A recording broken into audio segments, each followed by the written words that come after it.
नमस्कार। अभी हाँ जी, हाँ जी।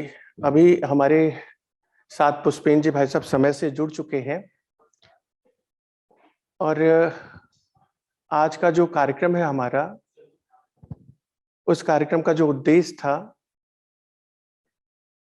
आगामी जो चल रहे हैं और बचे हुए जितने भी स्थानों पर इलेक्शन है, उन सब स्थानों पर भी हम लोग मतदान के लिए लोगों को प्रेरित कर सकें, लोगों के साथ जा सकें, लोगों को बुला सकें। इस नाते ये जो सेशन है हम लोगों ने पुष्पेंद्र जी भाई साहब का कई बार बहुत अच्छा और एक अपील रहती है समाज से, तो इस नाते हमने प्रयत्न किया है कि आज का समय उनसे ले करके और क्या हमें आगामी करना चाहिए कार्यक्रम, उसके लिए हम आपस में लोगों से चर्चा कर सकें। इस नाते हमने कुछ काम भी किया होगा। अभी तक लगभग हम लोग एक 300 प्लस मुझे लगता है जुड़ चुके हैं लोग, और साथ में यूट्यूब पे जो लिंक दिया है हमने, उसके माध्यम से भी और लाइव भी ये शेयर हो रहा है, उसका भी आप लोगों को लिंक मिल गया होगा।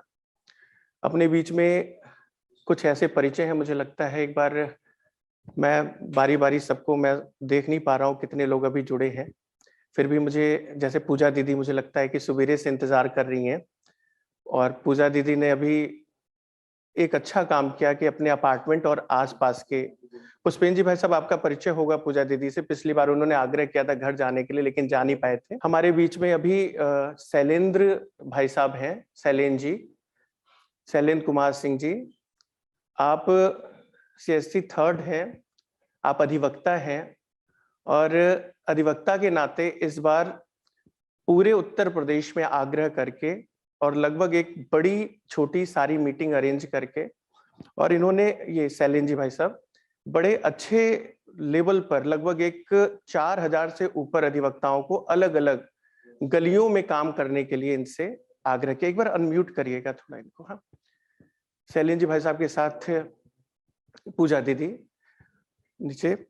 अभी हमारे साथ अब शायद अमितेश जी जुड़े हैं। मैं एक बार सबका परिचय करा दूं क्योंकि परिचय का सेशन नहीं है, कुछ सुनने का है, लेकिन जिन जिनको मैं देख पा रहा हूं मैं उनसे आग्रह कर रहा हूं। हमारे बीच में युवाओं के बीच में काम करने के लिए स्वर्णिम जी ने एक अच्छा काम किया है। अभी स्वर्णिम जी अपने टीम के साथ जुड़े हुए हैं, और स्वर्णिम जी ने अभी मेडिकल कॉलेज से लेकर के इंजीनियरिंग कॉलेज और बहुत बड़े-बड़े ऐसे कॉलेजेस के बीच में और लोगों को प्रेरित करके और कैसे मतदान के लिए जाया जाए, ये स्वर्णिम जी और इनकी पूरी टीम अभी लगी हुई है। हमारे अमितेश जी हैं। अमितेश जी आप सब परिचित हैं पहले से कम क्षेत्र के लोग, और इस बीच में लगभग 20 दिन का पूर्णकालिक की तरह समय देकर के उन्होंने अभी और राष्ट्र हित में मतदान हो इस नाते लोगों से आग्रह किया है। हमारे बीच में कुछ युवा साथी भी बैठे हुए हैं। मैं नाम थोड़ा ऊपर देखिए ग्रुप में है, अक्षय जी के साथ अच्छे पर्याप्त विद्यार्थी बैठे हैं। हाँ जी, कुछ हमारे बीच में आज जो बैठे हुए हैं जिनको हम देख पा रहे नहीं देख पा रहे, साइंटिस्ट है, इंजीनियर्स हैं, डॉक्टर्स हैं, बड़े-बड़े प्रतिष्ठानों के वकील जुड़े हैं हमारे साथ, और हमारे साथ विद्यार्थियों का अलग-अलग ग्रुप है। ऐसे गुजरात, दिल्ली, नोएडा, गुड़गांव, और गुड़गांव के अलावा हमारे पास बैंगलोर से मैं देख पा रहा हूँ। एक बार पूजा दीदी आपकी क्या तैयारी है? एक बार पूजा दीदी को अनम्यूट करिए। सब हो गए क्या? वंदे मातरम। हम लोग लखनऊ के क्षेत्र से जितने लोग हो सकते हैं अपने एरिया के मैक्सिमम वोटिंग के लिए प्लान कर रहे हैं, अनुरोध कर रहे हैं, इनकरेज कर रहे हैं। और मैं पुष्पेंद्र जी को अपना छोटा सा परिवार दिखाना चाहूंगी जो यहाँ पे बैठ के एक साथ आपको सुनने के लिए, मेरे घर के बच्चे, बुजुर्ग, और हमारा एक बच्चा है यहाँ पे, उसका मैं नाम लूंगी अभिषेक, जो अपनी ड्यूटी ओवर होने के बाद भी रुका है आपको सुनने के लिए। और ये है, और ये हमारा परिवार जो हम सब लोग मिलके एक साथ आपको देखने के लिए और सुनने के लिए और राष्ट्र निर्माण में और वोटिंग के लिए जो आप इनकरेज कर रहे हैं, हम उसमें सब आपके साथ हैं और आपको फॉलो कर रहे हैं। जय हिंद। जी जी, शैलेंद्र जी भाई साहब हमारे साथ हैं, अनम्यूट करके आप भी अपनी बात रख लीजिए। राम जय हिंद। हम सभी अधिवक्तागण यहाँ इकट्ठा हैं। हमारी बहन सविता सिंह जी हैं। वोट फॉर नेशन पर आपको सुनने के लिए हम लोग अपने सारे संभव प्रयास कर रहे हैं। आपका उद्बोधन प्राप्त होगा इस महत्वपूर्ण विषय पर, इसका हम सभी आभार व्यक्त करते हैं। Thank you sir, thank you sir. ठीक है, मैं अच्छा एक बार मोटा मोटा सबका परिचय करा देता हूँ।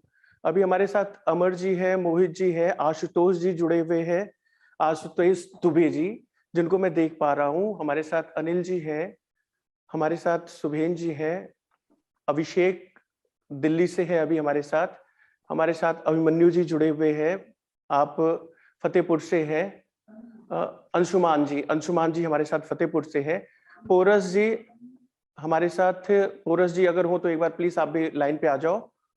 तो मैं आज अपने पुष्पेन जी भाई साहब साथ में है, मुझे लगता है कि समय बहुत अधिक ना लेते हुए जी भाई साहब, मुझे लगता है कि परिचय बहुत मैं नहीं करा पाऊंगा, इसलिए आपसे ही सीधा आग्रह करूंगा कि आज के इस कार्यक्रम में हाँ जी आप। संजय भाई आपका बहुत बहुत धन्यवाद। संजय भाई से कुछ दिन पहले मुलाकात हुई थी, लेकिन मुझे ये पता नहीं था कि संजय भाई इतनी जल्दी दोबारा दावत दे देंगे मुझे। आज जो आपने एक ऐसे विषय पे मुझे बोलने का मौका दिया, इसके लिए आपका और आपकी पूरी टीम का बहुत बहुत धन्यवाद। आपने विषय का चयन किया है, उसमें कहा है वोट फॉर नेशन। मैं यहीं से अपनी बात को शुरू करता हूं। आपने वोट फॉर नेशन कहा है, वोट फॉर कंट्री नहीं कहा है, तो दोनों का अर्थ अलग है।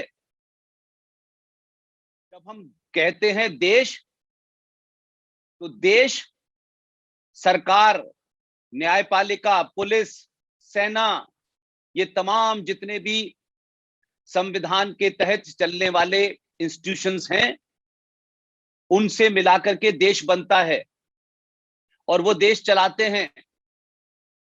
में चलाने की हर एक की अलग अलग भूमिका है। सरकार है, विपक्ष है, संसद है, न्यायपालिका है, पुलिस है, सेना है, यूजीसी है, जितने भी संस्थान हैं वो देश चलाते हैं। और जब आप नेशन की बात करते हैं तब देश बहुत छोटा होता है और राष्ट्र बहुत बड़ा होता है। राष्ट्र किसी संविधान से नहीं चलता, सेना उसे नहीं बचाती, पुलिस कोई न्यायपालिका राष्ट्र नहीं बचाती। राष्ट्र बहुत बड़ा और देश एक छोटी सी इकाई होती है। यह बात अलग है। देने का अधिकार सरकार की तरफ से जो नियम बने हैं कि इस उम्र का आदमी देगा, इसका यह मतलब नहीं है कि जो लोग वोट नहीं देंगे उन्हें सरकार से सवाल पूछने का अधिकार नहीं है। इसलिए जब हमारे यहां यह अनाउंस होता है बीच बीच में कि आज प्रधानमंत्री राष्ट्र को संबोधित करेंगे, कभी आपने सुना है कि हमने ये कहा हो या ये सुना हो कि प्रधानमंत्री आज देश को संबोधित करेंगे? जब ये कहा जाता है राष्ट्र को संबोधित करेंगे, उसके पीछे एक मनोदशा होती है। कोई बड़ा संकट, देश के सामने कोई बड़ी चुनौती होती है और सरकार उसका सामना करने के लिए न्यायपालिका और ये जितने भी इंस्टीट्यूशंस बने हैं, उनके अलावा उसे राष्ट्र में हर एक की जरूरत होती है। सरकार उस संकट से निपटने के लिए राष्ट्र में जो 10 साल का है, 5 साल का है, 15 साल का है, 100 साल का है, 50 साल का है, टैक्स देता है, नहीं देता है, हर उस यूनिट की जरूरत पड़ती है सरकार को, ताकि राष्ट्र किसी चीज के खतरे में हो, उस खतरे में उससे उबारने के लिए हर एक की भूमिका होती है। उसमें यह नहीं होता है कि टैक्स देने वाले से ही सरकार मुखातिब होती है, संबोधित होती है। इसलिए जब संजय भाई ने आज का ये टॉपिक रखा, वोट फॉर नेशन, इसके अर्थ ही अपने आप में अलग हैं। शब्द में, इस विषय में ही सब कुछ छुपा हुआ है।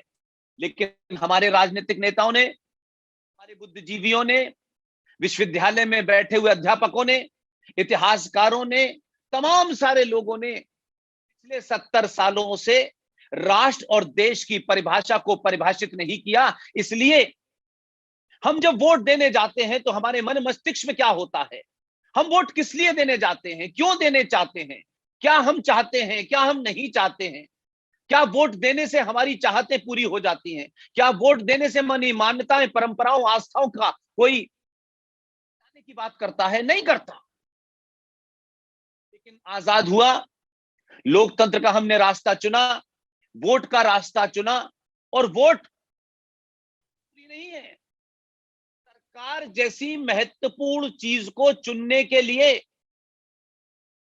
जो किसी के अंदर एक सामान्य ज्ञान होता है, कि उम्र 18 हो 20 हो वो एक अलग बात है, लेकिन सरकार को चुनते वक्त हमारे अंदर क्या सवाल होता है, हमारी क्या प्रायोरिटीज होती हैं, सरकार को चुनते वक्त क्या कहीं हम अपने निजी स्वार्थ, अपने लालच और उन तमाम चीजों से ऊपर उठ पाते हैं, या वोट देते वक्त हमारे दिमाग में सिर्फ ये होता है 2 रुपए किलो चावल, महीने की बिजली फ्री, तमाम मुद्दे जब ध्यान में रखते हैं तो यकीन मानिए आप राष्ट्र को नहीं चुनते, किसी पार्टी विशेष को चुनते हैं, और उस पार्टी विशेष के उन वादे जिन वादों की कोई संवैधानिक वैधता नहीं होती।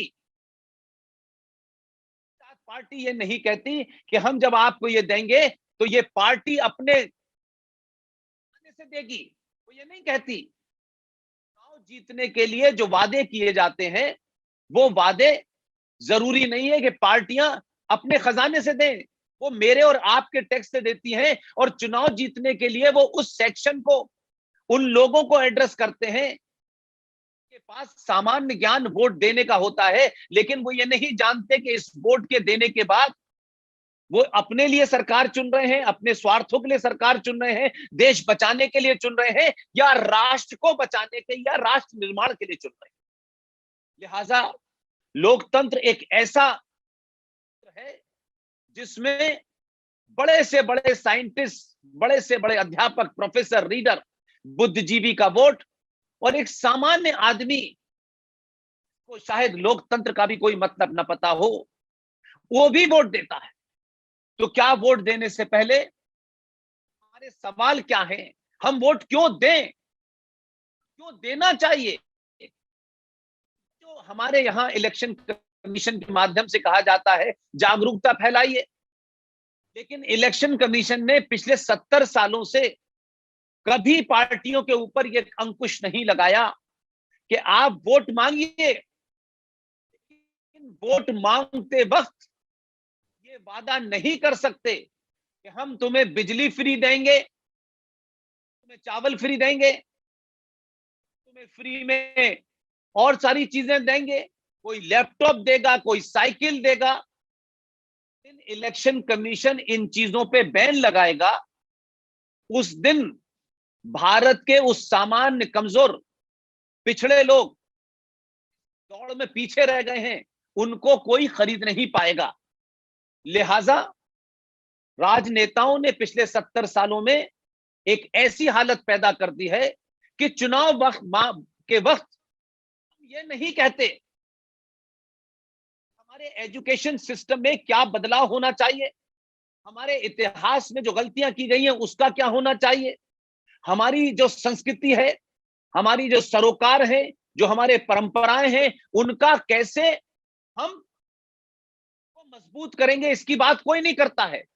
लिहाजा मैं मानता हूं कि संजय जी और उनकी टीम की ये मुहिम वोट फॉर नेशन ये साफ साफ ये बताती है कि चुनाव विधानसभा का हो, लोकसभा का हो, दोनों ही चुनाव में याद रखिएगा आपका वोट किसको देते हैं, किसको नहीं देते हैं, ये आप पे छोड़ा, आपका अधिकार है। लेकिन मैं बात को मानता हूं कि आप राष्ट्र को बचाने के लिए दे रहे हैं,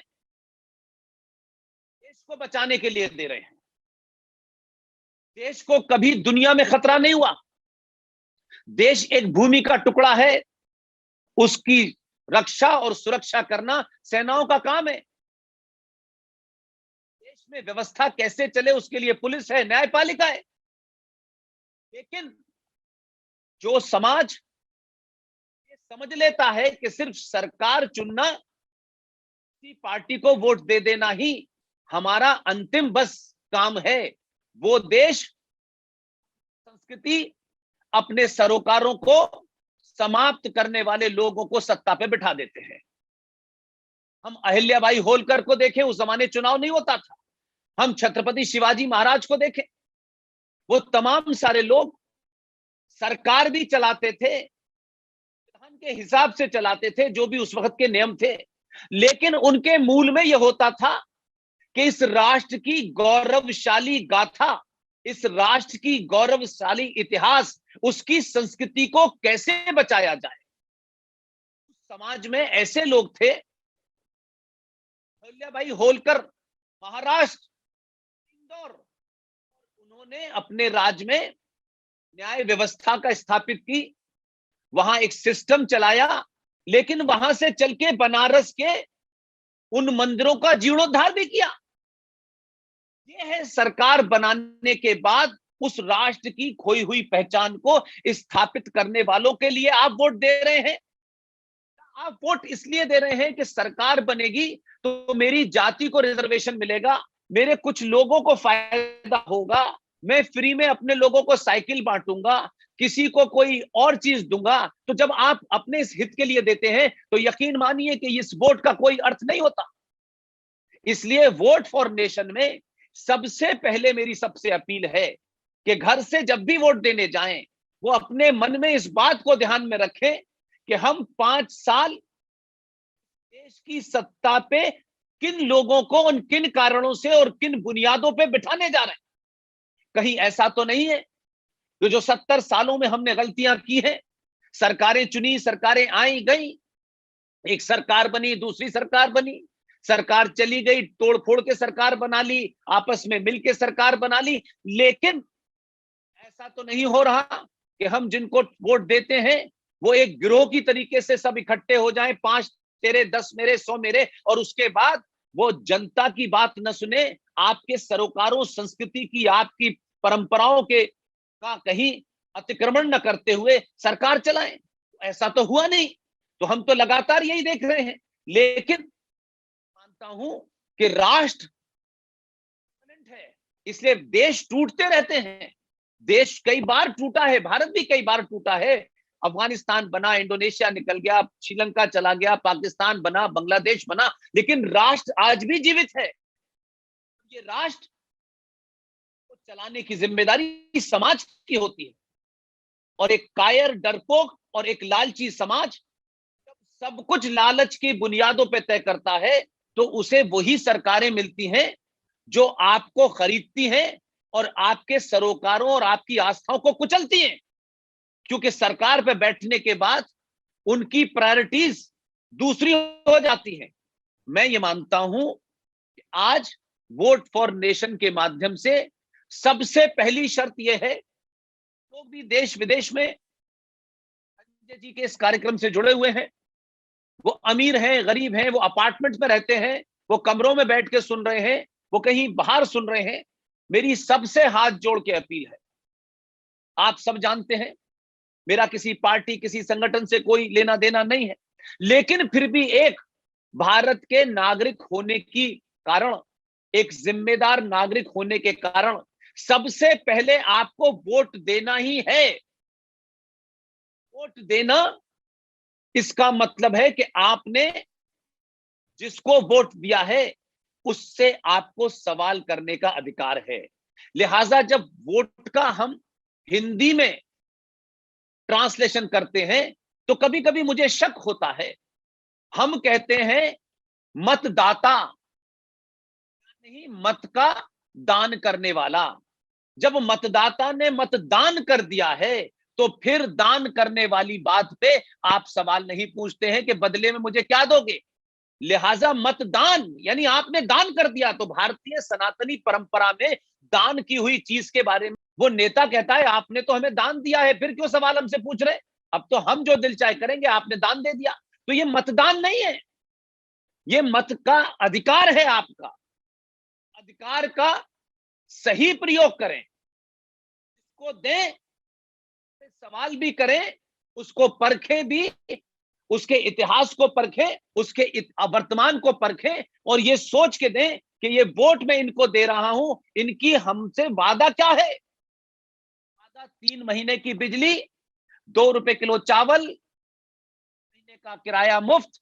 क्या ये सिलसिला चलता रहेगा? क्या भारत राष्ट्र के लोगों को, जिनकी हजारों साल की परंपरा है, संस्कृति है, जिन्होंने दुनिया को इतना ज्ञान दिया, जब विश्व की अर्थव्यवस्था में हमारा 33% का कंट्रीब्यूशन था, हम वहां से निकले हुए लोग आज 2 रुपए किलो चावल की बात करते हैं। मेरी जाति को कितनी सीटें मिलेंगी, मेरी जाति का आदमी प्रधानमंत्री बनेगा, मेरी जाति का आदमी चीफ मिनिस्टर बनेगा। हम जब इन बुनियादों पे देते हैं तो इस यकीन मानिए कि हम ईमानदारी से राष्ट्र के चलाने के लिए नहीं देते, हम अपने स्वार्थों की पूर्ति करने वाले लोगों को वोट देते हैं। लिहाजा मैं मानता हूं कि आज के इस कार्यक्रम के माध्यम से सबसे पहला आपकी जिम्मेदारी है एक जागरूक नागरिक, और खासतौर से आज 2022 के दौर में जब आपको एक लंबे कालखंड के बाद आपको अपने होने का एहसास हुआ है, आपके अंदर वो गौरवशाली इतिहास का आपको पता चला है जो बरसों से आपको झूठ की घुट्टी पढ़ाई गई। और ये बदलाव कोई ऐसी चीजें होती हैं जो यकायक नहीं होती, रातों रात नहीं होती। लोग समझते हैं कि बस हमने सरकार चुन दी है, अब सरकार पाकिस्तान को भी समाप्त कर दे, पीएफओ को भी ले ले और चावल भी मुफ्त बांट दे, 80 करोड़ लोगों को कोविड में खाना भी खिला दे, इसलिए सब कुछ सरकार करेगी। मैं नहीं मानता। मैं मानता हूं कि सरकार से ज्यादा बड़ी जिम्मेदारी समाज की होती है, और जब समाज चौकन्ना होता है, जागरूक होता है, तो सत्ताओं पे बिठाने वालों के चरित्र को भी समझता है, उनके उस कार्यशैली को भी समझता है, और उसके सामने जो बड़े बड़े संकट होते हैं उसको भी समझता है। लिहाजा उत्तर प्रदेश में 1952 में पहला चुनाव हुआ था और उस वक्त कोई 431 सीटें थी, फिर बाद में घट के 426 सीटें रह गई, क्योंकि इस वक्त देश के सबसे बड़े राज्य में चुनाव हो रहा है। तो मेरे मूल में यही है, लेकिन 5 फेज में होगा, 5 फेज में होगा, कैसे होगा, मुझे इसमें इंटरेस्ट नहीं है। मुझे इसमें इंटरेस्ट है कि आपको कुछ कुछ बात इसलिए बताना चाहता हूं कि संविधान बना और लागू हुआ 26 जनवरी 1950 को, और ये गणतंत्र बन गया। और गणतंत्र के बाद हम वोट देने लगे, और वोट के बारे में हमको कोई ये बताया नहीं गया कि वोट देना हमारा कितना बड़ा अधिकार हमें मिला है संविधान से, इस अधिकार का महत्व कितना, ये कभी नहीं बताया गया। लिहाजा हम ये खबरें जरूर सुनते हैं, कोई फ्री में कुछ बांट रहा है, कोई फ्री में कुछ बांट रहा है, और इस तरीके से इस देश में जोड़ तोड़ हो रही है। लेकिन इस संचार क्रांति ने, जिसके माध्यम से दिल्ली में बैठ करके संजय भाई के माध्यम से मैं कहां कहां लोगों से जुड़ा हुआ हूं, ये पहली बार हमें मौका मिला। आज कोई भी आदमी किसी किस्म का आपको कोई कंफ्यूजन नहीं क्रिएट कर सकता, कोई झूठ नहीं बोल सकता। हर आदमी के झूठ को पकड़ा जा सकता है, क्योंकि आपके पास इस संचार क्रांति के माध्यम से सब चीज आपके हाथों पे है। लिहाजा मैंने एक बात आपसे कहना चाहता था कि ये अजीब किस्म का मामला है। हमने सवाल नहीं उठाए, और ये सवाल हम सब उठाते रहते हैं बीच बीच में, और ये इसलिए उठाते हैं ताकि देश के लोग इस बात को समझें कि 1947 में क्या वाकई में हमें आजादी मिली थी या ट्रांसफर ऑफ पावर हुआ था। और ट्रांसफर ऑफ पावर हुआ था, उसकी मैं एक आपको छोटी सी मिसाल देता हूं। हमें किसी इतिहास के पन्नों में, सरकार के डॉक्यूमेंट में नहीं मिलता कि 15 अगस्त 1947 को भारत आजाद हुआ था, या आजाद होने की तारीख कहीं नहीं है। सबको पता है कि 15 अगस्त 1947 को हमें एक डोमिनेंट स्टेटस मिला था। लेकिन जिस संविधान को हमने आज आत्मसात किया है, उस संविधान में क्या क्या हमारे साथ शुरू से गड़बड़ हुई है, इसकी तरफ ध्यान नहीं दिया। और वो चुनाव से कनेक्टेड है। मैं इसलिए आपसे कहना चाहता हूं, इसी देश में 1950 में संविधान बना, और अंग्रेज दावा करते हैं कि वो यहां से चले गए 1947 में। लेकिन जब संविधान बन भी गया तो हमने उसमें कैसी कैसी चीजों का अपीजमेंट किया, यानी हमने ऐसी चीजें की जो भारत राष्ट्र को इस तरीके से नुकसान पहुंचा सकती थी।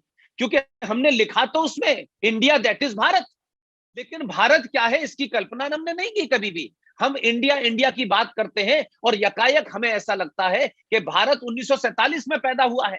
उससे पहले ना दुनिया चल रही थी, ना भारत चल रहा था, ना कोई संविधान था, कुछ भी नहीं था। हमें 1947 के बाद ही पता चला कि भारत एक देश है और उसमें कुछ कानून है, उसमें कुछ संविधान है। लेकिन अंग्रेज यहां से जाते जाते गए और ट्रांसफर ऑफ पावर के माध्यम से जिन लोगों को सत्ता पे बिठाया, उन लोगों ने क्या काम किया? जब अंग्रेज यहां से जा रहे थे तो बहुत से अंग्रेजों ने छोटे डिपार्टमेंट को देखते थे, उन लोगों ने भारतीय महिलाओं से शादियां की और वो यहां शादी करके रह भी गए। अब 70 साल में वो तमाम लोग समाप्त भी हो गए, अब उनके बहुत कम बच्चे बचे हैं। लेकिन जाते जाते भी ऐसे प्रावधान किए, उन्होंने कहा कि भारतीय मूल की महिलाओं से जिन अंग्रेजों ने शादी की है और वो यही रह गए हैं और वो लंबे समय के बाद समाप्त भी हो गए, उनसे उत्पन्न होने वाली संतानों को एंग्लो इंडियन कहा जाएगा। और इन एंग्लो इंडियन के लिए भारत की लोकसभा में 2 सीटें रिजर्व कर दी गई हैं कि राष्ट्रपति नॉमिनेट करेगा, क्योंकि एंग्लो इंडियन कम्युनिटी का भी भारत की संसद में और हर विधानसभाओं के अंदर प्रतिनिधि होना चाहिए। क्योंकि उनकी संख्या कम है तो हर विधानसभा के अंदर 2 है, कहीं 1 है, और भारत की लोकसभा में 2 सीटें उनके लिए राष्ट्रपति नामित करता है। अब यह सवाल पूछा नहीं इसलिए कि हमने राष्ट्र के लिए वोट नहीं दिया, हमने सरकारों को मेरे तेरे के लिए वोट दिया। कुछ जीएसटी में छूट मिल जाए, कुछ इनकम टैक्स में छूट मिल जाए, कुछ मेरी जाति को ये मिल जाए, उसकी जाति को ये मिल जाए, हम इसमें बटे रहे। इसलिए 2022 के भारत में जब संचार क्रांति के माध्यम से आज के युवा को सब कुछ पता है, इसलिए आपका वोट सिर्फ देश की सरकार चुनता है, मैं नहीं मानता। आप वोट दे भी देंगे, सरकारें टूटी फूटी आ भी गई, तो हमारे यहां इसका कोई नियम नहीं है कि जिन लोगों ने अलग अलग चुनाव लड़ा था, अलग अलग मैनिफेस्टो पे चुनाव लड़ा था, वो फिर गठबंधन करके सरकार बनाते हैं और उस सरकार के अंदर मलाईदार मंत्रालय किसको मिलेगा कि जिसकी सीटें ज्यादा होती हैं, उससे दूसरा किसी, यानी ही हमने भारत के अंदर राजनीतिक तौर पे, सरकारी तौर पे लूट को जस्टिफाई ठहरा दिया। मलाईदार का मतलब है ऐसा मंत्रालय जिसमें मैं ज्यादा लूट कर सकूं, जिसमें ज्यादा पैसा कमा सकूं। तो जिसके ज्यादा एमएलए हैं, जिसके ज्यादा एमपी हैं, उसने वो मांग कर ली। उसे रेलवे चाहिए, किसी को फाइनेंस चाहिए, कोई ये नहीं कहता है मुझे खेल मंत्रालय चाहिए। इसका मतलब है इस सामूहिक लूट के अंदर अलग अलग पार्टियां उन स्वार्थों के लिए मिलती हैं कि हम अकेले नहीं लूट पाए, अब हम मिलकर लूटेंगे। और तब आपका मैनिफेस्टो, तब आपसे किया हुआ भारत का वादा सब पीछे चला जाता है और आप हतप्रत होकर के 5 साल तक उन चीजों को भौचक्के होकर देखते हैं। इसलिए एक हमारे मित्र हैं, उन्होंने बहुत अच्छी बात कही। उन्होंने कहा लोकतंत्र का मतलब सही मानों में सिर्फ इतना ही है कि चुनाव से पहले लोग मजबूत होते हैं और चुनाव के बाद तंत्र मजबूत होता है।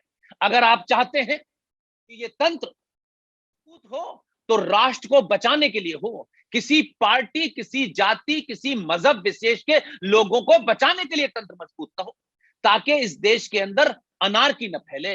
ये जो अनार्की है उसको भी हमारे यहां अलग तरीके से डिफाइन किया गया है। जैसे मतदाता एक वर्ड दे दिया गया, वैसे ही एक बहुत बड़ा फ्रॉड 1976 में हुआ, धर्मनिरपेक्षता।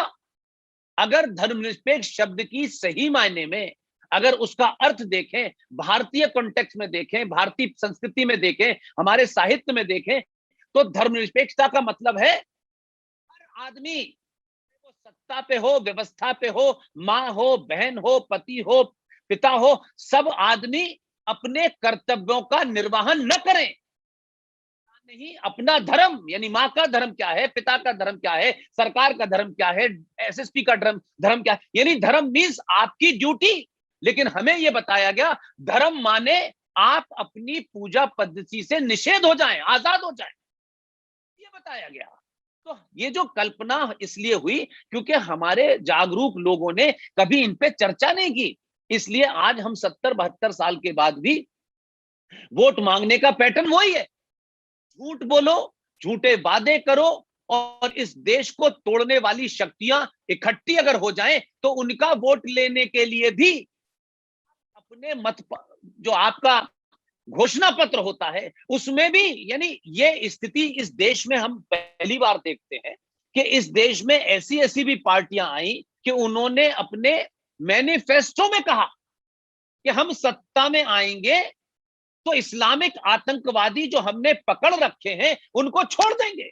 यानी ही बेहयाई और बेशर्मी की लिमिट इस देश में ये आ गई, क्योंकि उनको मालूम है कि यहां लोग यादव है, बिहारी है, हिंदू है, ब्राह्मण है, ठाकुर है, इसमें बांटो और वोट लो और सत्ता में आ जाओ। फिर उसके बाद में आतंकवादियों को आप हवाई जहाज से लाइए, उनको बड़े बड़े पुरस्कारों से नवाजिए, फिर उनको आप और भी चीजें दीजिए। तो मैं ये कह रहा हूं, ये स्थिति इसलिए बनी है कि ये जागरूकता का अभियान सिर्फ मतदान देने तक है, मतदान नहीं है। मैं कभी नहीं मानता कि ये मतदान है, ये मत का अधिकार है, इसका सही प्रयोग कीजिए। और जब आप वोट डालने जाएं तो आपके मन के अंदर राष्ट्र होना चाहिए, जिस राष्ट्र की कल्पना हजारों हजारों साल पुरानी है। उस राष्ट्र को ये राष्ट्र नहीं रहेगा तो ये सरकार किसके लिए बनेगी? हमारे सरोकार नहीं रहेंगे तो ये सरकार किसके लिए हम बनाएंगे? तो मैं तो बहुत साफ तौर पे कहता हूं, मैं इसमें अपोलोजिस्टिक नहीं होना चाहता, क्योंकि अपोलोजिस्टिक होने का और पॉलिटिकली करेक्ट होने का समय निकल गया। अगर किसी को लगता है कि पॉलिटिकली करेक्ट होना ज्यादा जरूरी है, तो मैं कहता हूं कि पॉलिटिकली करेक्ट हो करके अगर राष्ट्र नहीं बचाया जा सकता तो पॉलिटिकली इनकरेक्ट हो जाइए, क्योंकि मेरे लिए राष्ट्र इंपॉर्टेंट है। इसलिए हर चुनाव, वो छोटा हो बड़ा हो, और उस चुनाव के मुद्दे क्या हो मैं नहीं जानना चाहता। ये मैनिफेस्टो से मुझे कोई लेना देना नहीं है। मैं सिंपल कहना चाहता हूं कि अगर आपको इतने सालों के बाद में एक मौका अगर ये मिलता है कि हम जब ये देखें कि भाई हम अपना मत कैसे दें और किन बुनियादों पे दें, तो हमारे साथ जो जघन्य अपराध हुआ है कि दुनिया में जितने भी राष्ट्र हैं संजय भाई, ये राष्ट्र कभी इस बात से कमजोर नहीं हुए कि उन्हें किसी ने गुलाम बनाया। दुनिया में हजारों देश गुलाम बने। राष्ट्र इस बात से कमजोर होते हैं कि जब वो आजाद भी हो जाते हैं तब भी गुलामी का इतिहास उन्हें पढ़ाया जाता है।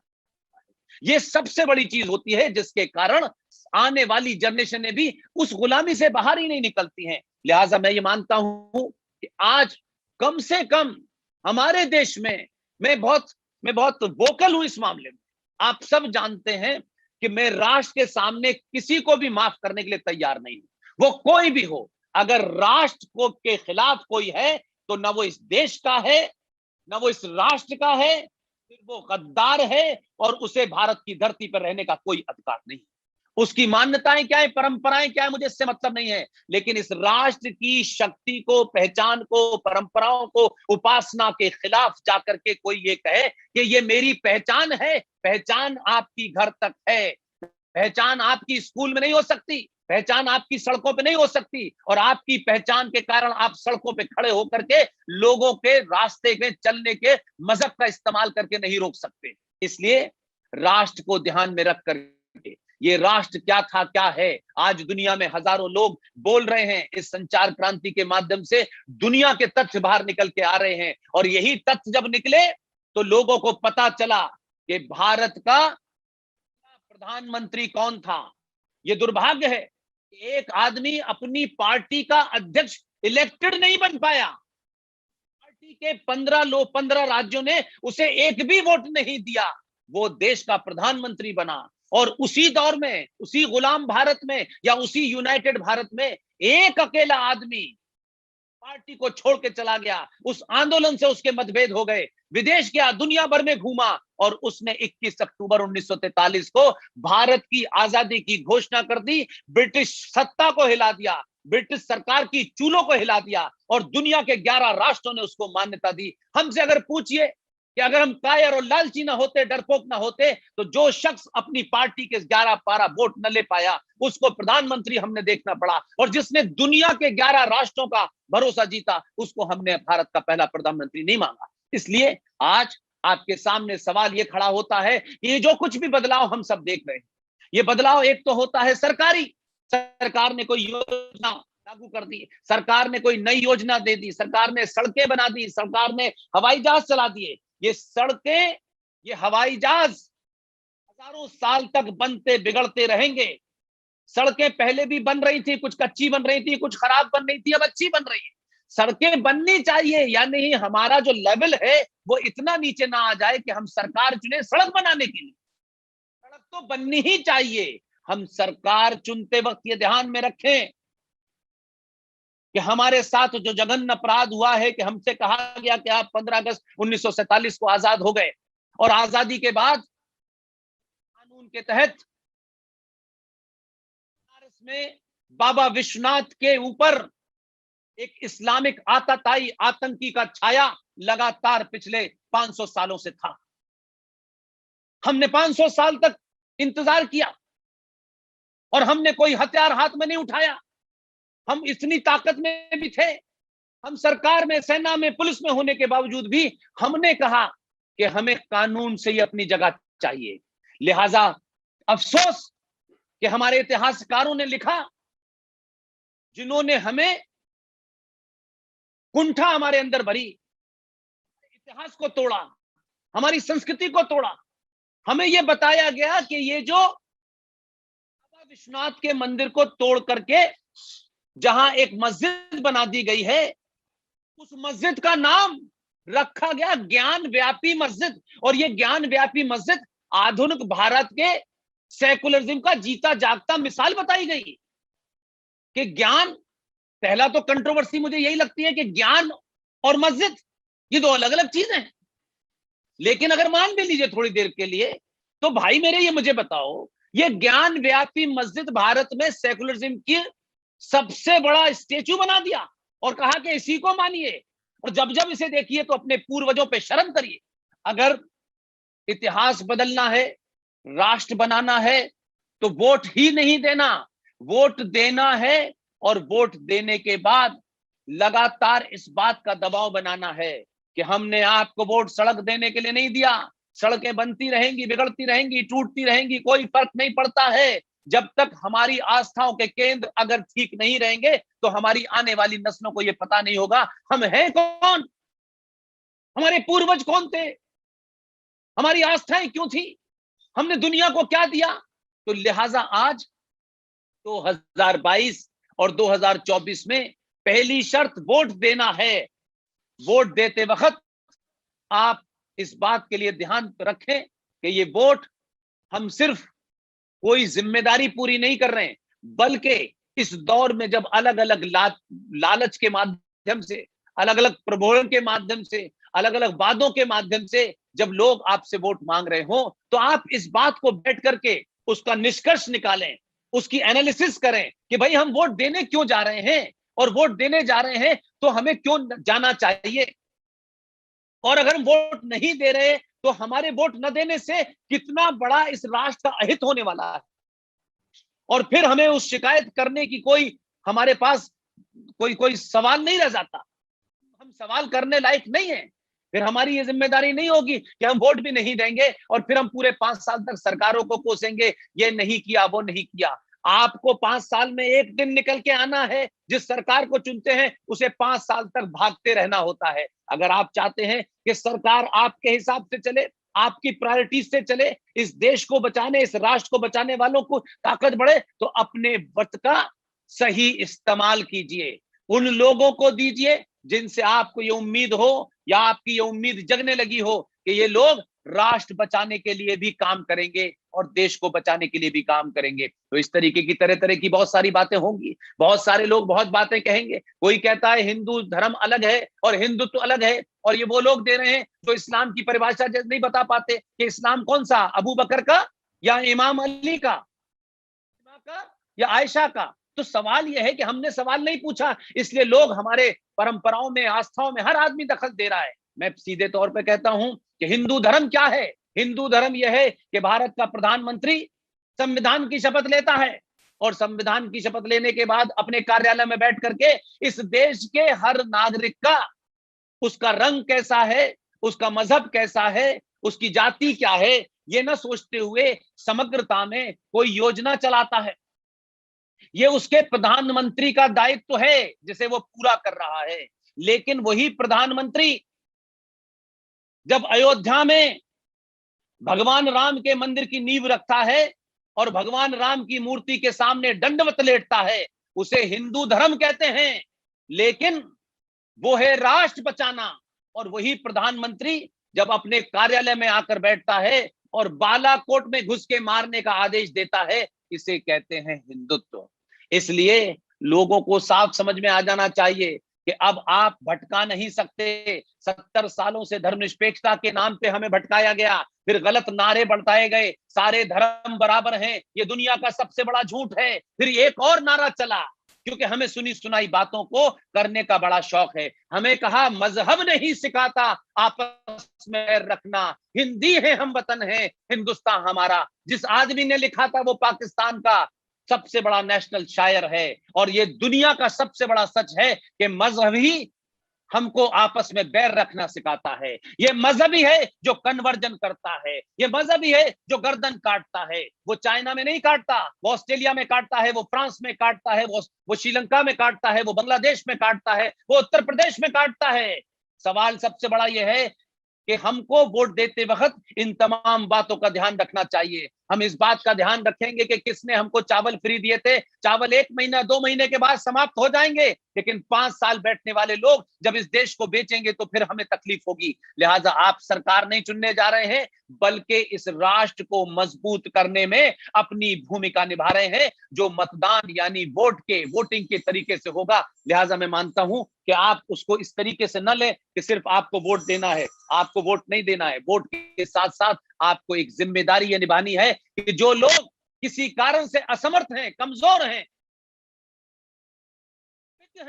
आपको अपने साथ लोगों को लेके जाना है और उनसे ये नहीं कहना है कि वोट किसे देना है। आपको वोट दीजिए ताकि कम से कम आप वोट देने जाएं तो कल आप ये सवाल तो पूछ सकें कि हमने वोट तुम्हें दिया था, तुमने हमारे साथ क्या धोखा किया, और हमने वोट जिन्हें दिया था उन्होंने आपके साथ क्या धोखा नहीं किया था। लिहाजा इससे देश की एक सेवा भी होगी और इस देश के अंदर लोगों के अंदर राष्ट्र को लेके एक चेतना भी होगी। लिहाजा मैं ये मानता हूं कि एक नहीं कई ऐसे काम इस संविधान के माध्यम से हुए हैं। अजब गजब संविधान है भारत का। कहा जाता है कि भारत एक सेकुलर देश है, हमने मान लिया क्योंकि हमारे पास तो कोई और काम है नहीं।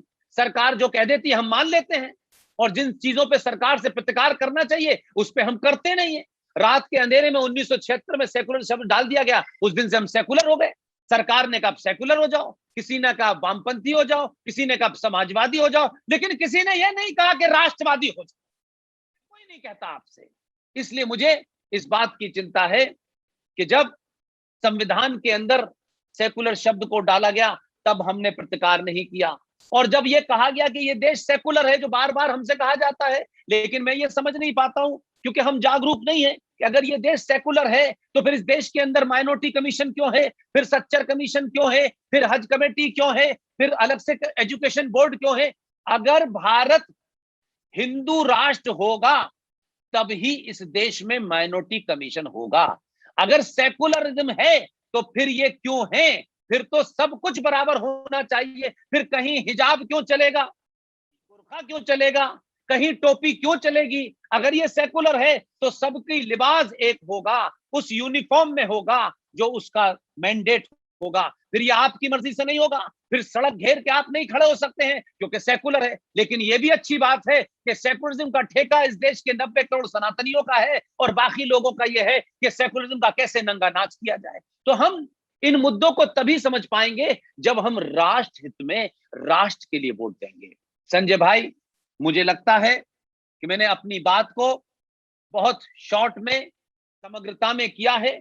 मैं फिर एक बार आप सबसे अपील करूंगा कि जिन लोगों ने भी, संजय भाई बेहतरीन इंसान है, जब मैं लखनऊ में था तो मुझे इन्होंने महसूस नहीं होने दिया, और मैं जानता हूं कि जिस संगठनों में ये काम करते हैं वो संगठन कभी टेलीविजन पे नहीं आते, कभी गाना नहीं गाते, कभी ढिंडोरा नहीं पीटते। इसलिए आज मैं इसलिए भी आया कि मुझे लगा कि अगर संजय भाई ने ये रिक्वेस्ट की है तो ये मेरी जिम्मेदारी एक नागरिक के तौर पर है। तो मैं ये मानता हूं कि संजय भाई आप कभी मुझसे रिक्वेस्ट मत कीजिएगा, आप आदेश दीजिएगा, क्योंकि मेरा और आपका लक्ष्य एक ही है, रास्ते अलग अलग हो सकते हैं। मुझे लगता है मैंने अपनी बात कही।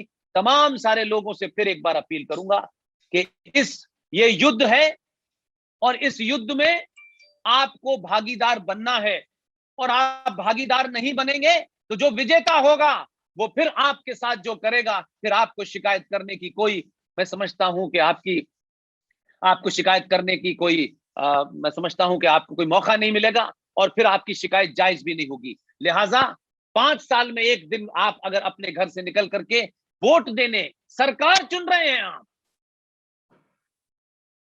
लड़की के लिए, लड़का देखने के लिए हम 10-10 बार उसके पड़ोसियों से, रिश्तेदारों से बात पता करते हैं, ये लड़का क्या करता है, कैसा है, ये है, वो है। लेकिन जब देश के लिए लड़का चुन रहे होते हैं, ध्यान रखें, लड़का नहीं चुन रहे हैं आप देश के लिए, आप देश को 5 साल तक अपनी आस्था और परंपराओं, उस देश की धरोहर को बचाने के लिए चल रहे हैं। आप उन लुटेरों को नहीं चुन रहे हैं जो यहाँ की धरोहर यहां से लेकर के इटली से लेकर फ्रांस तक बेच रहे हैं। आप उनको नहीं चुन रहे हैं जो पाकिस्तान से लिखवा के लाते हैं कि भाई इस आदमी को हटाओ और हमारी मदद करो। लोगों ने इस देश के साथ खिलवाड़ किया है 70 सालों तक। तथाकथित दुकानें बनी हुई हैं, इतनी दुकानें बनी हुई हैं, परिवारों की दुकानें बनी हुई हैं, पार्टियों की दुकानें बनी हुई हैं। कोई आदमी खुलेआम कुछ भी बोलता है, खुलेआम भारत राष्ट्र को चुनौती देता है। हमारी आस्थाओं परंपराओं को गाली देने वालों को भी लोग चुन लेते हैं। इसलिए चुन लेते हैं कि हम ये समझते हैं कि वोट ही तो देना है, किसी को दे दो। नहीं, आपकी उम्र इसीलिए तय की गई है कि आपको ये बोध हो कि आप वोट देने जा रहे हैं, और वोट किसको देना है ये आपके ऊपर निर्भर करता है। लिहाजा आप वोट भी दें, और वोट देने से पहले मैं तो 1000 बार ये कहता हूं, आप जाति के नाम पे जो भी हो, जिस भी जाति को हो, मुझे कोई इंटरेस्ट नहीं है, आप जाति से अपने आप को जोड़ते हैं, जाति घर की चौखट के अंदर तक रखिए। 5 साल में एक ही बार मैं निवेदन हर एक से करता हूं, 5 साल में एक बार सिर्फ सनातनी होकर वोट दीजिए। उसके बाद आप यादव हैं, ठाकुर हैं, ब्राह्मण हैं, मुझे कोई फर्क नहीं पड़ता है, ये निजी मामला है, इसका राष्ट्र से कोई संबंध नहीं है। लेकिन सरकार चुनते वक्त माफ कीजिएगा, आपकी एक गलती आने वाली नस्लों को हमारे मुंह के ऊपर कालिक पोतेगी। हम नहीं चाहते कि जैसे आज हमारे पूर्वजों ने जो गलतियां की, जिन कारणों से की, आज क्या वजह है कि इंडिया गेट के ऊपर सुभाष चंद्र बोस, जिनकी जासूसी उस वक्त की सरकार ने 1958 तक करवाई, क्या वजह है कि 1968 तक, 1966 तक भारत की आईबी इंग्लैंड की MI5 को ऑफिशियली रिपोर्ट करती थी। ऐसी आजादी हमको मिली थी, हमने ऐसे लोगों को चुना था। इसके लिए कोई दूसरा दोषी नहीं है।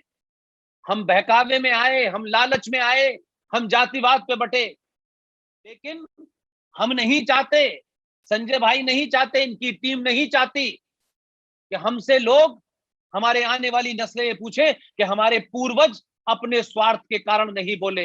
हम सड़क पे बोलते हैं, पुलिया में बोलते हैं, बड़े बड़े हॉल में बोलते हैं, हम हर जगह इसीलिए बोल रहे हैं कि हमारे दामन पे ये दाग न लगे कि आने वाली पीढ़ी कहे कि जो लोग बोल सकते थे वो भी स्वार्थ के कारण नहीं बोले। हमारा एक ही स्वार्थ है, उस स्वार्थ से ज्यादा कोई हमारा स्वार्थ नहीं है कि ये राष्ट्र सुरक्षित रहे, और राष्ट्र को सुरक्षित करने वाली ताकतों को हम मजबूत करें। उनका रंग कैसा है, उनकी जाति कैसी है, इसमें कोई लेना देना नहीं है। मेरी आप सबसे अपील है, एक बार फिर विनती है, आप सबने ये प्रोग्राम किया, इसके लिए आप मुबारकबाद के मुस्तहिक हैं, लेकिन मैं फिर अपील करता हूं, वोट देने जरूर जाइए, और आंख बंद करके 10 सेकंड के लिए सोचिए कि हम वोट किसके लिए दे रहे हैं। अगर आप ये करेंगे तो मुझे पूरी उम्मीद है कि बहुत सारे हमारे ख्वाबों का भारत राष्ट्र जो अभी अधूरा है, जो बहुत टूटा है, बहुत घायल है, उसमें बहुत कुछ होना है। इसके लिए हम कमर कसें, वोट डालें, और ऐसी सरकारों को चुने जो सरकार राष्ट्र की चिंता करे, ना कि अपनी पार्टी बचाने की और अपनी सरकार बचाने की। बहुत बहुत धन्यवाद, थैंक यू वेरी मच। आदरणीय पुष्पेंद्र कुलश्रेष्ठ जी, सादर अभिनंदन। आपको सुनना सारे लोगों के लिए हमेशा ही जागने वाला होता है। आप ये जो जगाने का कार्य करते हैं, उसके लिए हम आपका बारंबार अभिनंदन करते हैं। और इन कुछ पंक्तियों के साथ आज आपने जो इतनी बातें कही, उनका निचोड़ इस आभासी पटल पर हमारे साथ पूरे देश में, गुजरात, बंबई, लखनऊ, दिल्ली, जगह जगह के जो हजारों और लाखों लोग जुड़े हुए हैं, आपकी सारी बातों का निचोड़ इन कुछ पंक्तियों में अपने पटल पर रख रही हूं। अब भी समय है जागने का, देख आंखें खोलकर, सब जग जगाता है तुझे, जगकर स्वयं जय बोलकर। कुछ पार है क्या क्या समय के, उलट फेर ना हो चुके, अब भी सजग होगे ना क्या, सर्वस्व तो हो खो चुके। अब भी संभल जावे अभी, सुलभ है सब साज भी, बनना बिगड़ना है हमारा आज अपने हाथ भी। हतभाग्य हिंदू जाति, तेरा पूर्व दर्शन है कहाँ, वो शील शुद्धाचार वैभव, देख अब क्या है यहाँ। क्या जान पड़ती वो कथा, अब स्वप्न की सी है नहीं, हम हो कहीं वो पूर्व दर्शन दृष्टि आते हैं कहीं। बीती अनेक शताब्दियां पर हाय तू जागी नहीं, कुंभकर्णी नींद तूने तनिक भी त्यागी नहीं, देखे कहीं पूर्वज हमारे स्वर्ग से आकर हमें आंसू बहावे शोक में, इस वेश में पाकर हमें। ये बात जिस प्रकार से, जिन शब्दों में, एक एक आंकड़ों के साथ, तथ्य के साथ आदरणीय आप हम लोगों तक पहुंचा रहे हैं, पूरे भारत तक पहुंचा रहे हैं, उसके लिए जितना आपका नमन और वंदन किया जाए वो कम है। अब मैं इस पटल को अपने सभी लोगों के लिए खोल रही हूं, और अगर किसी का भी कोई भी प्रश्न है जो हमारे आदरणीय मुख्य वक्ता से करना चाहता है, माननीय आपका स्वागत है। अपना प्रश्न अगर आप करना चाहते हैं तो अपना हैंड रेज करिए, हमारी टीम आपको सामने लेकर आएगी। किसी भी सदस्य का, जो हमारे साथ इतने लोग जुड़े हैं, किसी का भी कोई भी प्रश्न हो तो कृपया आप अपने आप को अनम्यूट करिए। दीदी मैं रिक्वेस्ट करूंगा यहाँ से आकाश मिश्रा जी, आप अपने आप को अनम्यूट करिए। आकाश जी मैंने रिक्वेस्ट भेजी है, अनम्यूट करिए। जी भाई साहब अनम्यूट हो गया। आप प्रश्न करिए अपना। आदरणीय कुलश्रेष्ठ जी आपको प्रणाम करता हूँ। प्रणाम प्रणाम प्रणाम। ये मेरा यही सवाल है कि देश को जागृत करना ये बहुत आवश्यक है, लेकिन जो बुरी संस्थाएं हैं, बुरे जो प्रयास किए जा रहे हैं, उनमें हम किस प्रकार से बदलाव कर सकते हैं? देखिए, मैंने ये कहा कि आपके प्रश्न में ही जवाब है। अगर बुरी ना होती तो फिर जागृत करने की जरूरत क्या थी? वो बुरी है इसीलिए जागृत कर रहे हैं। और पहला बदलाव ये है कि आप जब जागृत हुए तो सरकार जो सत्ता पे बैठी उसको इस बात का बोध है कि ये देश के लोगों ने, जिन्होंने मुझे चुना है, ये सड़कें बनाने के लिए नहीं चुना है, लेकिन इतने लंबे कालखंड के बाद आपको पहली बार बोध हुआ है कि हम हैं और हम भी इस सत्ताओं को हटा सकते हैं और बिठा सकते हैं। नहीं, आप वोट देते थे, आप इस भारतीय राजनीति के मूल में थे ही नहीं। आप देखें, मैं एक छोटी सी मिसाल देता हूं मिश्रा जी, कि आप देखें कि पहली बार भारतीय राजनीति में 5 करीब चुनाव मैंने कवर किए अपने पत्रकारिता के काल में, लेकिन मैंने कभी नहीं देखा इलेक्शन होते ही ये बताया जाता था फला इलाके में इतने दलित हैं, इतने मुसलमान हैं, इतने यादव हैं, इतने पंडित हैं, इतने ठाकुर हैं, लेकिन किसी ने नहीं बताया कि इसने शिया हैं, इतने सुन्नी हैं, इतने बरेलवी हैं, इतने देवबंदी हैं, इतने अहले हदीस है, नहीं बताया। भारतीय राजनीति में हिंदू सनातनी था ही नहीं, इसलिए वो तमाम सारी चीजें चली। और क्योंकि ये एक लंबे समय की बीमारी है, ये 70 साल तो इस आजाद भारत की, उससे पहले भी चुनाव हुए हैं, ऐसा नहीं है कि 47 से पहले नहीं चुनाव हो रहे थे। भाई सब ध्यान रखें कि 1946 का चुनाव अगर आपको नहीं याद तो मैं आपको याद दिला देता हूं।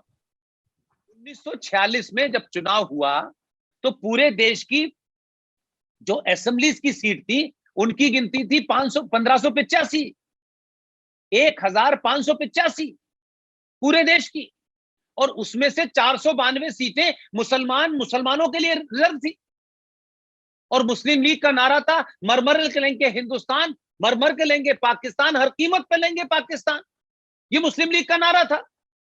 और हिंदुस्तान के मुसलमानों ने 492 सीटों में से 429 सीटें मुस्लिम लीग ने जीती, और उन्होंने अपने नारे पे जीती। उस वक्त के मतदान का जो पूरा डाटा है उसके हिसाब से 88% हिंदुस्तान में रहने वाले मुसलमानों ने पाकिस्तान के लिए वोट दिया।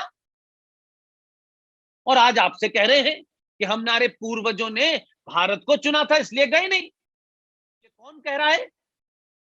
1 लाख लोगों की रजाकारों की सेना बनाई और भारतीय सेना से लड़ा।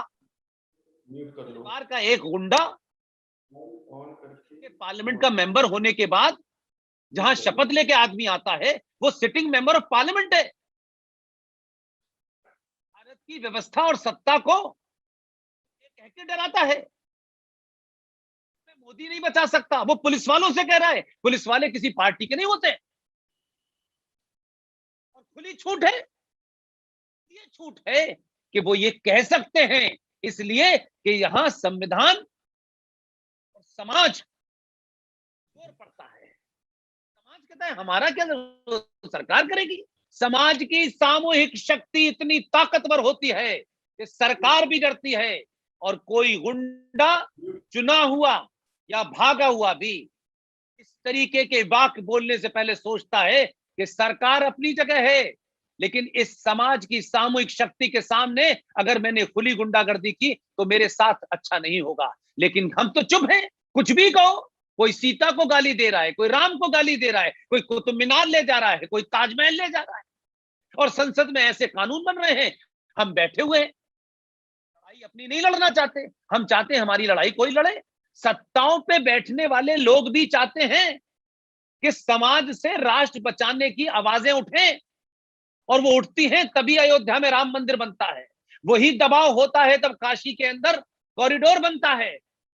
वही दबाव होता है कि जहां जॉर्ज पंजम की मूर्ति लगी थी वहां आज सुभाष की मूर्ति लग रही है। वही सुभाष जिसको ऊपर ये कहा गया कि जिंदा मुर्दा मिलेगा तो हम सौंप देंगे। लेकिन दुर्भाग्य देखिए कि 79 में भारत का एक सपूत जयप्रकाश नारायण की देहांत हो गया। भारत की पार्लियामेंट में कुछ लोगों ने कहा उन्हें हमें श्रद्धांजलि देनी चाहिए। पार्टी के लोग खड़े हो गए कि नहीं, वो तो संसद के सदस्य नहीं थे, उन्हें श्रद्धांजलि कैसे दे सकते हैं। लेकिन 2 घटनाएं बता रहा हूं मैं आपको, तथ्यों में बता रहा हूं। 1960 में एडवीना माउंटबेटन मलेशिया के एक टापू पर छुट्टियां मनाने गई थी, वहां उनकी मृत्यु हो गई। उनको भारत की संसद के अंदर जवाहरलाल नेहरू ने श्रद्धांजलि दी। 79 में देश का पहला गवर्नर जनरल एक अंग्रेज बना, कहते हैं आजाद। गवर्नर जनरल विदेश में किसी फिशिंग बोट के अंदर फिशिंग कर रहा था। उस बोट के अंदर किसी ने बम लगा दिया, वो फिशिंग बोट उड़ गई और माउंटबेटन की हत्या हो गई। 79 में आजाद भारत के अंदर पंजम का रिश्तेदार पहला गवर्नर जनरल ने भारत के संविधान की शपथ नहीं ली। उसने इंग्लैंड की महारानी को संबोधित करते हुए शपथ ली। उसके 79 में उस दुर्घटना में मरने के बाद लॉर्ड माउंटबेटन के लिए भारत की सेनाओं की टुकड़ी भेजी गई सलामी देने के लिए।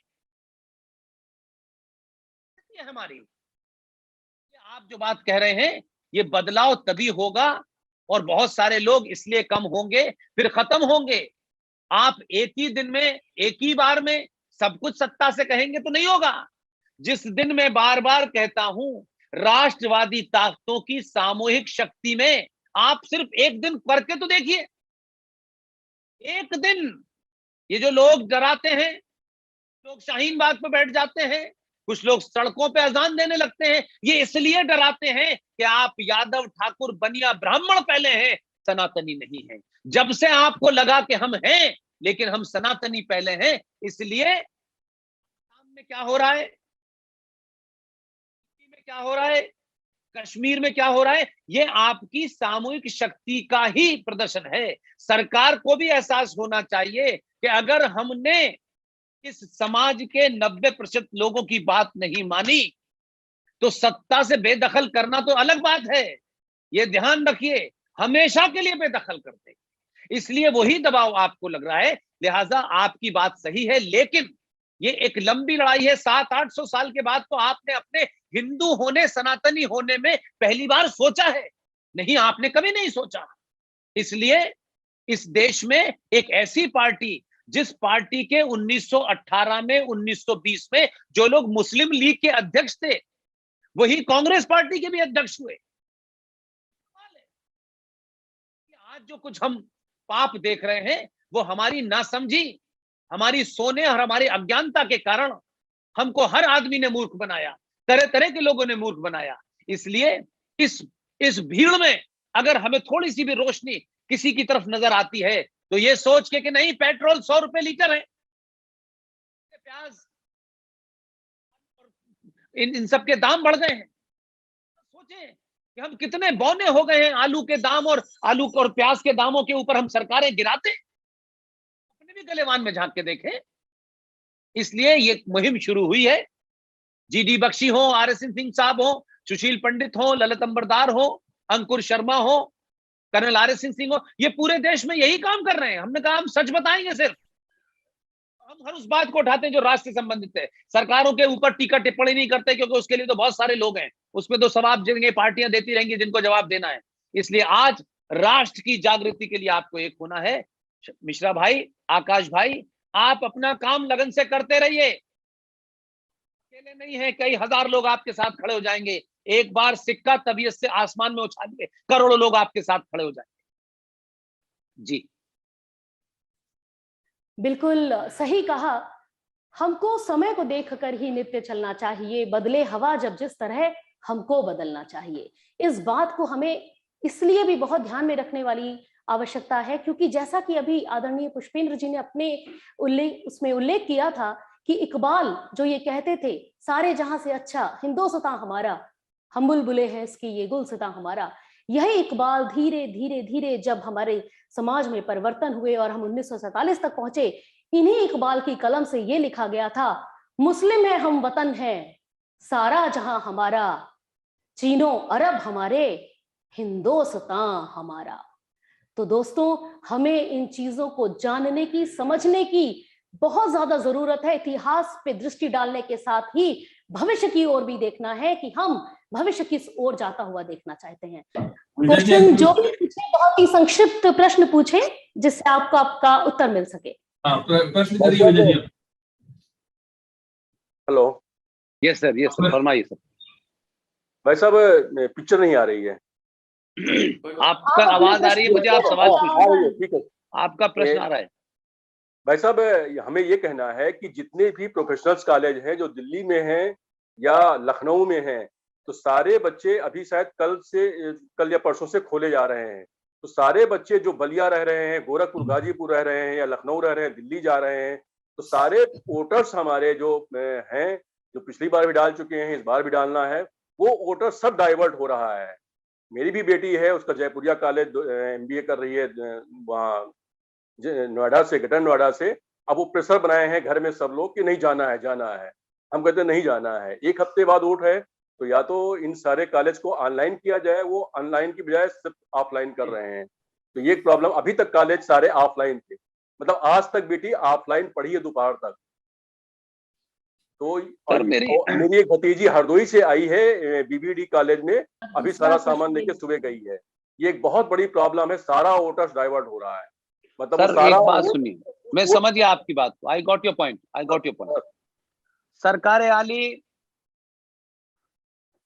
आपने जो समस्या बताई है हो सकता है कई हजारों की हो, लेकिन कभी कभी कहते हैं कि अगर किसी चीज का सुझाव या कोई उसका समाधान न मिल रहा हो तो जो आपके सामने लोग हैं उनसे भी सीखा जा सकता है। मुझे ये बताइए, गुजरात से हजारों लोग पहुंच गए, से पहुंच गए, केरल से पहुंच गए, क्या उनके जीवन में वो पढ़ाई नहीं कर रहे? के लिए कोई अलग नियम है? वजह है कि गुजरात में काम करने वाले लोग, बिहार में काम करने वाले लोग, बॉम्बे में काम करने वाले लोग वोट डालने आए हैं। क्या वो वोट के राष्ट्र को मजबूत करने के लिए निकले हैं? उनका जो भी एजेंडा है कम से कम वो ये कर रहे हैं। क्लासें 4 दिन की चली जाएंगी या कम हो जाएंगी या स्कूल में कम नंबर आ जाएंगे, तो ये चिंता तो उनको भी होनी चाहिए। क्या ऐसा तो नहीं है कि 20-25 करोड़ में से उनको इनकी चिंता नहीं है, लेकिन उनके सामने लक्ष्य कुछ और है। इसलिए मैंने कहा ये छोटी छोटी समस्याएं हो सकती हैं, लेकिन आप ध्यान रखिए कि एक एक वोट राष्ट्र में कौन बैठेगा, वाले, जोड़ने वाले, या इसको इसका गौरव खोया हुआ प्रदान करने वाले? आपकी बेटी की समस्या नहीं है, ऐसे कई लोगों की हो सकती है, लेकिन अगर आपके लिए मिशन है, हर चीज छोटी है, और आपके लिए मिशन नहीं है, कारण है, तो कारण तो जिंदगी में मरने का भी है, जीने का भी है, सोने का भी है, भूख का भी है। कारण से राष्ट्र नहीं रुकते। इसलिए आपकी समस्या निजी हो सकती है, इस समस्या को राष्ट्र के परिप्रेक्ष्य में देखें। कुछ नहीं होने वाला, जो आपके भाग्य में है वो चल के आएगा, जो आपके भाग्य में नहीं है वो नहीं कुछ होने वाला। इसलिए बहुत पढ़े लिखे लोगों से मैंने देखा, बड़े बड़े लोग पढ़ के अमेरिका चले गए, बड़े बड़े पढ़ के लोग लंदन चले गए। कोविड के अंदर जितने बड़े बड़े लोग गए थे, उनके माँ बाप की अंत्येष्टि पीआर कंपनी ने की है, माफ कीजिएगा। इसलिए करोड़ों रुपया भी लोगों को कोविड से बचा नहीं पाया। और हमारे यहाँ तो ये चल रहा था, ये दवा खाई, और आखिर में कहते थे यार ध्यान रखना काढ़ा भी पी लेना। तो सवाल सबसे बड़ा यह है कि जो बचाने वाली चीज है उसको हम आखिर में कहते हैं, क्योंकि हमने जेंटलमैन की परिभाषा का मतलब समझा है अंग्रेजी बोलने वाला, टाई लगाने वाला। इससे बाहर निकलना पड़ेगा। ये राष्ट्र रहेगा तो आपकी पहचान रहेगी, आपका गोत्र रहेगा। और ये राष्ट्र नहीं रहेगा तो दुनिया में हजारों लोग ऐसे ही घूम रहे हैं जिनका कोई पता नहीं है, हजारों ऐसे ही घूम रहे हैं। लिहाजा इस समस्या को मैं तो सुलझा नहीं सकता हूं, क्योंकि ये तो कोई सरकारी मामला है, लेकिन क्या अगर 4 दिन रुक जाने से, उसके वोट से बदलाव हो सकता है, और 100 लोग यही सोच लें कि मेरी ये निजी समस्या है यार मैं तो नहीं आऊंगा, तो माफ कीजिएगा, जो पंचर जोड़ने वाला है, जो टोंटी ठीक करने वाला है, जो एसी ठीक करने वाला है, फिर उसकी सरकार बनेगी तो आपको शिकायत करने का फिर कोई अधिकार नहीं होगा। जी सर। मुझे लगता है हमारे माननीय ने जो जवाब दिया है कि ये समस्या ऐसी है हमारे हाथ में नहीं है, लेकिन अगर हमें बड़े लक्ष्य प्राप्त करने हैं तो अगर हमें छोटे छोटे त्याग करने पड़े, कुछ निर्णय स्वविवेक से लेने पड़े तो लेने चाहिए। जहां इतने दिनों तक हमने अपनी क्लासेस का नुकसान किया है, उस युवा को सोचना है तो 1 हफ्ते अगर हम और कर सकते हैं तो राष्ट्र हित में वो निर्णय हमें स्वयं लेना है। अगला प्रश्न हमारे साथ पटल पर। दीदी, डॉक्टर पूजा सिंह जी ऐड हैं और काफी देर से रिक्वेस्ट कर रही हैं, उनके यहाँ कोई बैठा है, प्रश्न करिए। आपके साथ हमारे इतने लोग जुड़े हैं जी, प्रश्न रखिए। तुलसी जी नमस्कार, मैं अजीत कुमार लखनऊ से, और राष्ट्रवाद के बारे में आपने जो हमें बताया और बहुत ही हम लोगों को बल मिला। और मैं ये जानना चाहता हूं कि जो अलग आप बता रहे हैं, हम लोग तो काफी सीनियर हैं और इस सोसाइटी में रहते हैं, बच्चों को कैसे हम लोग प्रेरित करें जिससे कि उनमें अभी से राष्ट्रवाद की बात जो आप हम बुजुर्गों को या बड़े लोगों को बता रहे हैं वो उनमें जागृत हो।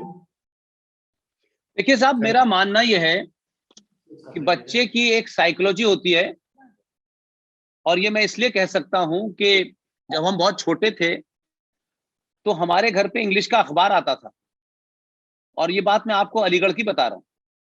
तो हमारे पिताजी अखबार पढ़ते थे, तो अब हमको अंग्रेजी नहीं आती, हमको अखबार पकड़ने की तमीज नहीं थी, लेकिन क्योंकि पिताजी पढ़ते थे तो हम अखबार को पकड़ के ऐसे बैठते थे जैसे हम पढ़ रहे हैं। पढ़ना हमको एक लाइन नहीं, एबीसीडी भी नहीं आती होगी, लेकिन वो एक टेम्परामेंट हो गया कि अखबार पिताजी पढ़ते हैं तो हमें भी पढ़ना है, और पढ़ने के लाइन पे हमको एक लाइन नहीं पता। तो घरों के अंदर जो आपके संस्कार हैं, आपकी मान्यताएं हैं, जो आपकी आस्थाएं हैं, जो परंपराएं हैं, वो देश का संविधान तय नहीं करेगा, वो घर का पिता, वो घर की माता तय करेगी।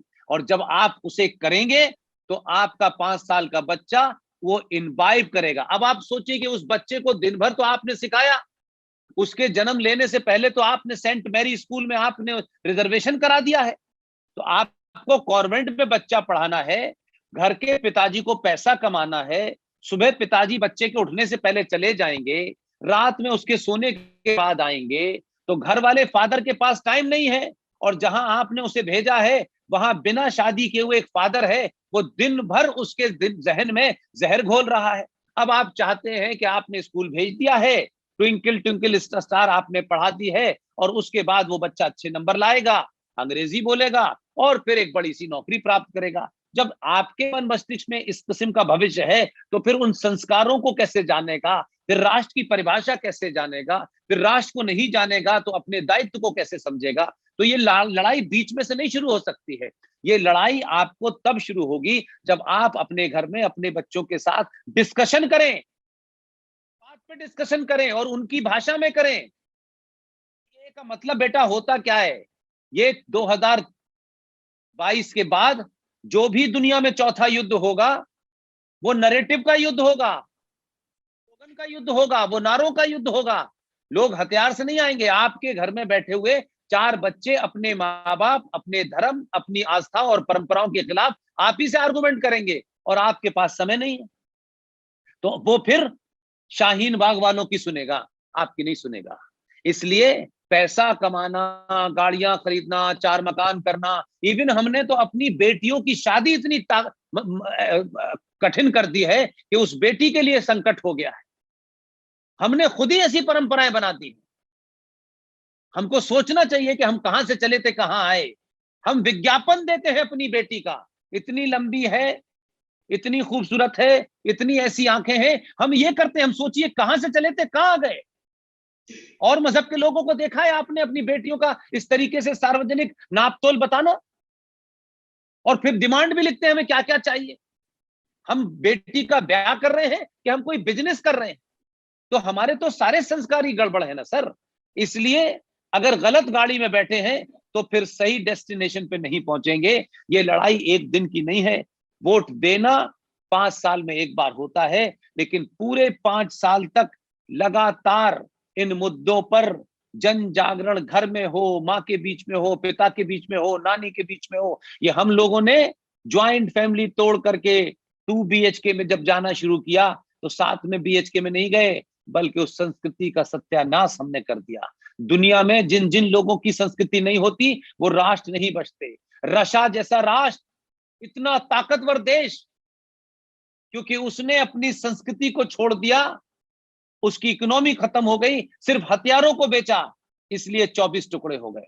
कोई रोक नहीं पाया। संस्कृति ही सबको बांध के रखती है, और संस्कृति का ही कारण है कि पाकिस्तान ऑक्युपाइड कश्मीर जरूर चला गया हो आपके हाथ से, लेकिन माता शारदा के टूटे मंदिर में आज भी वहां दिया जलता है। हिंगला माता बलूचिस्तान में है, क्योंकि मैं उस मुल्क के साथ मेरा लंबा एक कार्यकाल रहा है, इसलिए मैं बता रहा हूं। बलूचिस्तान में हिंगला माता है, मेरी आस्था का केंद्र है, एक पीठ है। लेकिन वहां लोग गरीब हो, कुछ भी हो, लेकिन वहां लगातार आरती होती है। इसलिए राष्ट्र कहीं भी है मजबूत होगा। आपका जो केंद्र है, इस संस्कृति का जो केंद्र है, वो भारत राष्ट्र है। आप कहीं बस जाएं, वो केंद्र नहीं हो सकता। आप अमेरिका जाके बस जाएं, बहुत पैसा कमा ले, वो केंद्र नहीं हो सकता आपकी आस्थाओं का। आपका तर्पण बनारस के घाट पे ही होगा, और नहीं। नील नाइल नदी नहीं करने वाली। हमें चाहिए क्या, हमारा लक्ष्य क्या है जीवन का अंतिम। आपको सुनने में मेरी बात बड़ी फिलोसफिकल लग रही होगी, लेकिन मैं उन्हीं बुनियाद पे कह रहा हूं। जिस दिन ये सोचेंगे तो आपको ये मेटलिस्टिक दुनिया बड़ी छोटी लगेगी। बड़े बड़े लोग खाक में मिल गए, कोई बचा नहीं पाया इस बीमारी से किसी को, और गरीब से गरीब बच गए लोग। इसलिए बहुत ज्यादा लॉजिकल, रीजनल, अगर मगर, इससे दुनिया नहीं चलने वाली सर। ये तो कुछ दिन की बात है। इसलिए सरकारों को भी चुनिए। और आप जो बात कह रहे हैं, वो समस्या हिंदुस्तान में सनातनी परिवारों में ही क्यों है, जिनकी इकोनॉमी कुछ नहीं है, जो बेरोजगार हैं, सब्जी बेच रहे हैं, जो फल बेच रहे हैं, उनके घर में ये समस्या क्यों नहीं है, आपके यहाँ क्यों है? क्योंकि आप चाहते हैं कि सरकार गीता को कंपलसरी करे। अरे गीता स्कूल में क्यों कंपलसरी होगी? आप पढ़ाइए ना घर पे। आपको रोका किसी ने? रामायण किसी ने रोका? नहीं। कुरान शरीफ के स्कूलों में पढ़ाया जाता है? नहीं पढ़ाया जाता। उन्होंने अपने मदरसे खोले, पढ़ाते हैं। आपके पास करोड़ रुपया है, आपके पास गिनती है। आपसे किसने कहा कि अपने स्कूल मत खोलिए?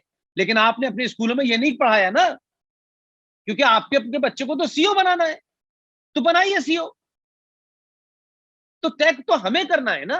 हम गलती भी करें, गलत रास्ते भी बच्चे को डालें, फिर बच्चे से ये उम्मीद करें कि वो जो है हमारे संस्कारों की बात नहीं करता, राष्ट्र की बात नहीं करता, हमारी परंपराओं की बात नहीं करता, फिर वो कॉन्वेंट स्कूल में चला जाता है। तो हम 100 साल में 100 गुरुकुल नहीं बना पाए। क्या हिंदुओं के पास पैसा कम है? क्यों नहीं लाइन लगती? स्कूलों में सिफारिश होती है बड़े बड़े नेताओं की। क्यों नहीं आपने ऐसा गुरुकुल बनाया कि दुनिया का हर आदमी कहे कि यार इस गुरुकुल में मुझे एडमिशन लेने के लिए प्राइम मिनिस्टर की भी सिफारिश चाहिए? क्योंकि हम नहीं बनाएंगे, क्योंकि हमारा गुरुकुल बनाने में इंटरेस्ट नहीं है, पैसे कमाने में इंटरेस्ट है। मैं समग्रता में बात कर रहा हूं sir, please sir. Thank you, thank you, thank you. हमारे बीच में सत्येंद्र कुमार त्रिपाठी जी ने काफी देर से हैंड रेज कर रखा है भाई साहब, अगर आप लोग कहें तो।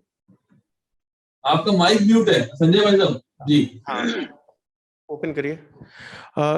अभी क्या है, हमारा समय भी हो रहा है पर्याप्त और भी काम कार्यक्रम में आगे। मेरा एक आग्रह है कि एक बार सभी लोग प्रश्न, लगभग 4-5 प्रश्न हम लोग पूछ लें और भाई साहब उनका इकट्ठा एक बार जोड़ करके सबका उत्तर दे दे तो ज्यादा उचित रहेगा। मैं ठीक है भाई साहब, मैं ऐड कर रहा हूँ सबको।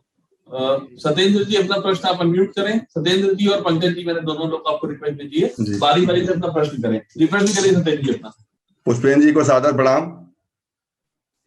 आपसे हमारी मुलाकात इलाहाबाद में प्रयाग संगीत समिति वाले कार्यक्रम में हुई थी। वाह वाह वाह, very good very good very good very good. श्रीमती जी भी बैठी हुई हैं, आपकी बहुत प्रशंसक हैं। और हम लोग राष्ट्रवादी विचारधारा से सब जो है और आरएसएस से भी हम जुड़े हुए हैं और हम लोग का कार्यक्रम चल रहा है। संजय जी आपको भी प्रणाम। सबको धन्यवाद। आरएसएस से सर हम लोग जुड़े हुए हैं, घर घर हम लोग जो है। प्रश्न हमारा मूल प्रश्न ये है महोदय कि जैसे हम लोग राष्ट्रवादी विचारधारा की पार्टी मान करके बीजेपी को वोट करते हैं, वर्तमान में वही पार्टी है राष्ट्रवादी विचारधारा और हिंदुत्व को लेकर जो चल रही है। लेकिन कभी कभी तकलीफ ये होता है, जैसे बंगाल की घटना भी देखिए तो बंगाल विधानसभा चुनाव में, उसके बाद अभी हाल में यति नरसिंहानंद जी के साथ जो वसीम रिजवी जी के साथ, इन लोगों को जेल में डाल दिया गया। पार्टी खड़ी नहीं होती है। कभी कभी अंदर हम अपने आप से प्रश्न पूछ रहे हैं, भाई इन लोगों को थोड़ा सा खड़ा होना चाहिए ना लोगों के साथ में। ठीक है ठीक है ठीक है, और पूछ। अगला प्रश्न पंकज जी प्रश्न करिए अपना। मेरा प्रश्न ये है, जैसे अभी राष्ट्रवादी या वोट फॉर नेशन के लिए बात हो रही, जब ये बात लेकर हम जाते हैं अपनों के बीच में, तो दूसरे के लिए या अन्य पंथों के लिए हम क्या बात कर रहे हैं? जो हमारे बीच के लोग होते हैं सबसे पहले वही टोकना शुरू कर देते हैं, वही ज्ञान देने लगते हैं। इनके बीच में हम कैसे जाएं? क्योंकि दूसरे से अपेक्षा करना तो उतना जायज नहीं है, लेकिन जब अपने साथ के लोग ही बाधक बनते तब क्या करना चाहिए? जी भाई साहब बहुत धन्यवाद। देखिए त्रिपाठी जी और पंकज भाई, आपका ये बहुत बेसिक प्रश्न है और ये प्रश्न मतलब मेरे हिसाब से बड़ा कॉमन है। लेकिन मैं फिर एक बार आपसे बात कहूंगा, भाई साहब आप इस बात को क्यों नहीं मान रहे कि आप 700 साल के बाद पहली बार जागे हैं और जो लोग सोए थे या जिन कारणों से सुलाया गया था उस अफीम से भी अभी लोग बाहर नहीं आना चाहते, क्योंकि उनको लगता है कि जो व्यवस्था उन्होंने बना ली है, 6 कमरे का मकान 2 गाड़ियां, वो समझते हैं कि हम इससे बिखर ना जाएं, कहीं गड़बड़ ना हो जाए, कहीं बड़ी मुश्किल से हमने खड़ा किया है। इसलिए उन लोगों को लगता है कि देखिए साहब हमें सबके साथ रहना है और सबकी बात करें, और आप इसकी बात क्यों कर रहे हैं, उसकी बात क्यों कर रहे हैं? तो आप क्यों ये मान के चल रहे हैं कि ये बोध 5 साल के अंदर सरकार बदलने से हो जाएगा? सरकार हम नहीं रहेंगे, मैं इस बात से कन्विंस हूं, पब्लिकली सार्वजनिक मंचों से कहता हूं कि जीवन में कभी किसी सत्ताधारी या विपक्ष की पार्टी के पास जाने, उसके पार्टी के ऑफिस जाने की कोई इच्छा नहीं है। इतना ही है कि हम अपने जीते जी वो काम जो हम कर सकते हैं, जो हमारी ताकत में है, कौन सुनेगा कौन नहीं सुनेगा, कितने बदलेंगे कितने नहीं बदलेंगे, ये सोचे बगैर करें और ये माने कि धारा 370 हमारे सामने नहीं लगी थी, 35A हमारे सामने नहीं लगा था, राम मंदिर एक इस्लामिक आतंकवादी ने हमारे सामने नहीं तोड़ा था, लेकिन हम मरने से पहले इस बात को हमें संतुष्टि होगी कि तमाम विधाओं के बावजूद भी हमारे सामने धारा 370 हटी, 35A हटा, राम मंदिर की नींव रखी गई। काशी के अंदर इस्लामिक जिहादी आताताई औरंगजेब की छाया विश्वनाथ के ऊपर से हटने का सिलसिला शुरू हुआ। इतना ही संतुष्टि के बाद भी मरना कोई बड़ा छोटा काम नहीं है। तो अभी ये सिलसिला शुरू हुआ है। आपने कहा लोग अपने ही पूछते हैं, हमेशा ध्यान रखिए ये अपने ही हैं, नहीं 90 करोड़ हिंदू जिस देश में हो और वो ये कहे कि हमें यूनिफॉर्म सिविल कोड चाहिए। दुनिया में मैंने नहीं देखा जो बहुसंख्यक समाज है वो ये मानता है कि इस देश में राजनीतिक कारणों से कुछ लोगों के अधिकार बहुसंख्यकों से ज्यादा कर दिए गए हैं। बहुसंख्यक जीएसटी भी देगा, इनकम टैक्स भी देगा और आखिर में इस बात की भीख मांगेगा कि हमें समान नागरिक अधिकार चाहिए। हमें अपने अंदर की इन्हीं कमियों को दूर करने के लिए संजय भाई ने शायद ये आज का प्रोग्राम रखा है। और ये प्रोग्राम एक होने से नहीं होगा, कई हजार पुष्पेंद्र आके चले जाएंगे, तब भी ये सिलसिला चलता रहेगा। लेकिन इस सिलसिले को निरंतर चलाना ही हमारी जरूरत है। हम ये कहें कि हमने सुबह भाषण दिया था, शाम को असर हो गया और परसों सब कुछ भारत राष्ट्र हिंदू घोषित हो गया, ऐसा नहीं होने वाला। जो चीज जितने लंबे समय में बिगड़ती है उतना ही लंबा समय लगता है उसे ठीक होने में। अभी तो सिर्फ कुछ कुछ होना शुरू हुआ है। आपने अपने आप को सनातनी कहना शुरू किया है। आपने सेकुलरिज्म का आपके कंधे पे जो हाथ रखा था, आपने कहा इसे अब हटा लीजिए, हमारा कंधा दुख गया है। उसी से लोग परेशान हैं। आपने कहा कि हमसे बदतमीजी मत करो, तो लोग कहते हैं आप इंटॉलरेंट हो गए हैं। इसलिए मैंने कहा भगवान राम भी इंटॉलरेंट थे और भगवान कृष्ण भी इंटॉलरेंट थे। दोनों ने आताताई, दंगाई, जिहादी, अधर्मियों के खिलाफ रखी, सुदर्शन उठाया। भगवान राम उस समुद्र से विनय कर रहे थे, उससे एक तरीके से हाथ जोड़ के रास्ता मांग रहे थे, नहीं दिया उसने। सही बाण उन्होंने चढ़ाया, उन्होंने रास्ता दे दिया। ऐसा नहीं हो सकता कि आप बहुत आदर्शवादी हैं तो समाज आदर्शवादी है।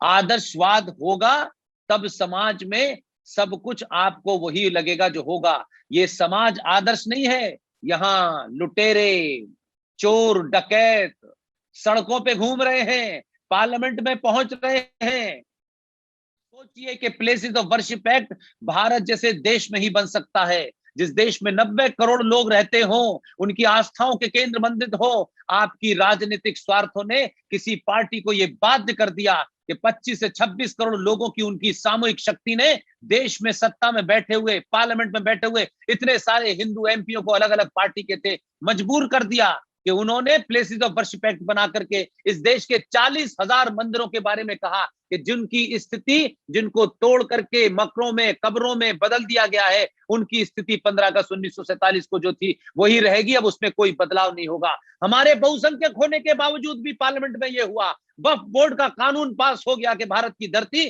पे अगर वक्फ बोर्ड के लोग ये कहेंगे कि ये जमीन हमारी है तो उन्हें सबूत नहीं देना और हम खामोश बैठे रहे। चाहे कोई पार्टी हो, उस पार्टी के लोग अगर उसे नहीं रोक पाए थे तो कम से कम जन जागरण करके इस देश के 90 करोड़ हिंदुओं में से 10 करोड़ को बता देते तो आपके खिलाफ भारत की पार्लियामेंट में कानून न बनते। इसलिए आप ये सोचें कि आज आप जाग गए हैं, मैं जागना नहीं बता रहा हूं, बल्कि अभी आपको पहली बार होश आया है कि हम जग जाएं। अभी जगने में लंबा समय लगेगा। बहुत लोग सोए हुए हैं, बहुत लोग आपसे कुतर करेंगे, वो अपने स्वार्थों में लिप्त हैं, इसलिए अपने स्वार्थों से वो निकलेंगे। जब तक कश्मीर बना, बंगाल बना, उत्तर प्रदेश के 23 जिलों में आप ना के बराबर हैं। इस देश के 29 राज्यों में से 9 राज्य में आप अल्पसंख्यक हो चुके हैं, आपको पता ही नहीं चला।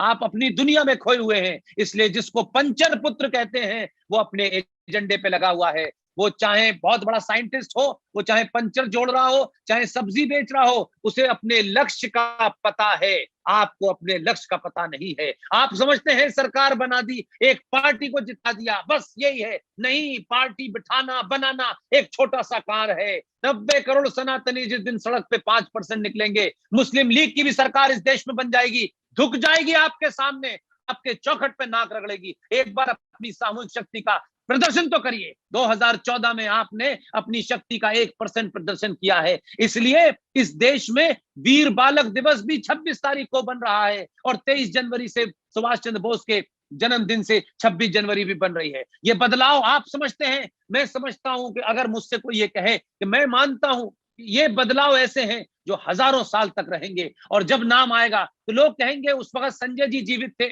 उस वक्त पुष्पेन जी जीवित थे, उस समय त्रिपाठी जी जीवित थे, ये उनके सामने हुआ था, उनकी क्या भूमिका थी लोग पूछेंगे, हमारी भूमिका क्या है क्या नहीं है। लेकिन हमारे बच्चों को इस बात की खुशी होगी कि ये सही समय पे सही बोले, अपने स्वार्थों से ऊपर उठ के। इसलिए ये समस्याएं सॉल्व नहीं होंगी जो आप कह रहे हैं, चलेंगी, लेकिन इसे रुकना नहीं है, निरंतर करते रहिए, लगातार करते रहिए, बिना इस बात के कि आज वो नहीं माना। जो नहीं मानेगा कोई बात नहीं, करोड़ों लोग साथ आएंगे। हम देखते हैं हजारों लोग साथ आए थे, नौकरी छोड़ी तो हमको भी ऐसा लगता था कि पता नहीं हमारी कोई बात सुनेगा नहीं सुनेगा। इसलिए जब हमने बोलना शुरू किया, यही वजह है कि संजय भाई ने कहा कि आपको बोलना है, हमने कहा आ जाएंगे। हमारे बोलने से अगर 0.001% भी फर्क पड़ता है, और मैं लगातार बोलने से अगर 1% फर्क पड़ता है, तो आपको यकीन मानिए इसी बैठ करके बिना पानी पिए आप जितनी देर तक कहेंगे मैं उतनी देर तक बोलूंगा, मुझे कोई फर्क नहीं। मेरे बोलने से मैं थकूंगा, लेकिन राष्ट्र जग जाएगा, मेरे लिए ये महत्वपूर्ण है। इसलिए ये कोई मैं मानने को तैयार नहीं हूं कि मैंने आज बोल दिया है सब कुछ ठीक हो जाएगा। संजय भाई इस अलग को जगाए रहिए, लगातार जलाए रहिए। आप कौन है, किस संगठन से हैं, ये मेरे लिए कतई महत्वपूर्ण नहीं है, लेकिन आपने ये विचार सोचा कि मेरे बोलने से शायद कुछ आवाज दूर तक जाएगी, शायद लोगों को समझ में आएगा। अगर ये समझते हैं, ये अपने आप में मेरे ऊपर एक आपका भरोसा है। मैं रोज बोलूंगा, लगातार बोलूंगा, और मैं कल भी बोल के आया यहाँ दिल्ली में, परसों मथुरा में बोल के आया, मैं फिर जा रहा हूं। मुझे सिर्फ यही करना है और कुछ नहीं करना। वो रिजल्ट क्या आएगा क्या नहीं आएगा वो देखें, लेकिन मैं अपना कार्य जो मेरे हाथ में है उसे पूरी ताकत से करने की कोशिश कर रहा हूं। किसी से शिकायत नहीं करता, न किसी से ये नहीं दिया, उसने मुझे वो नहीं मिला, इसकी मुझे कोई चिंता नहीं है, क्योंकि मैं सब कुछ 25 साल के कैरियर को छोड़ के आया हूं, और ये मेरा वादा अपने आप से है। मेरे लोग भी मेरी बात सुनेंगे तब भी मैं बोलता हूं, 5 लोग सुनेंगे तब भी बोलता हूं, और 5 करोड़ सुने तब भी बोलता हूं। मेरी बातों में कभी फर्क नहीं होता कि मैं शक्ल देख के अपने चीजें बदलता हूं। मेरी बात वही है, जहां से चला था वही है, और आज इस देश के अंदर ऐसे बहुत सारे लोग सच सुनना चाहते हैं,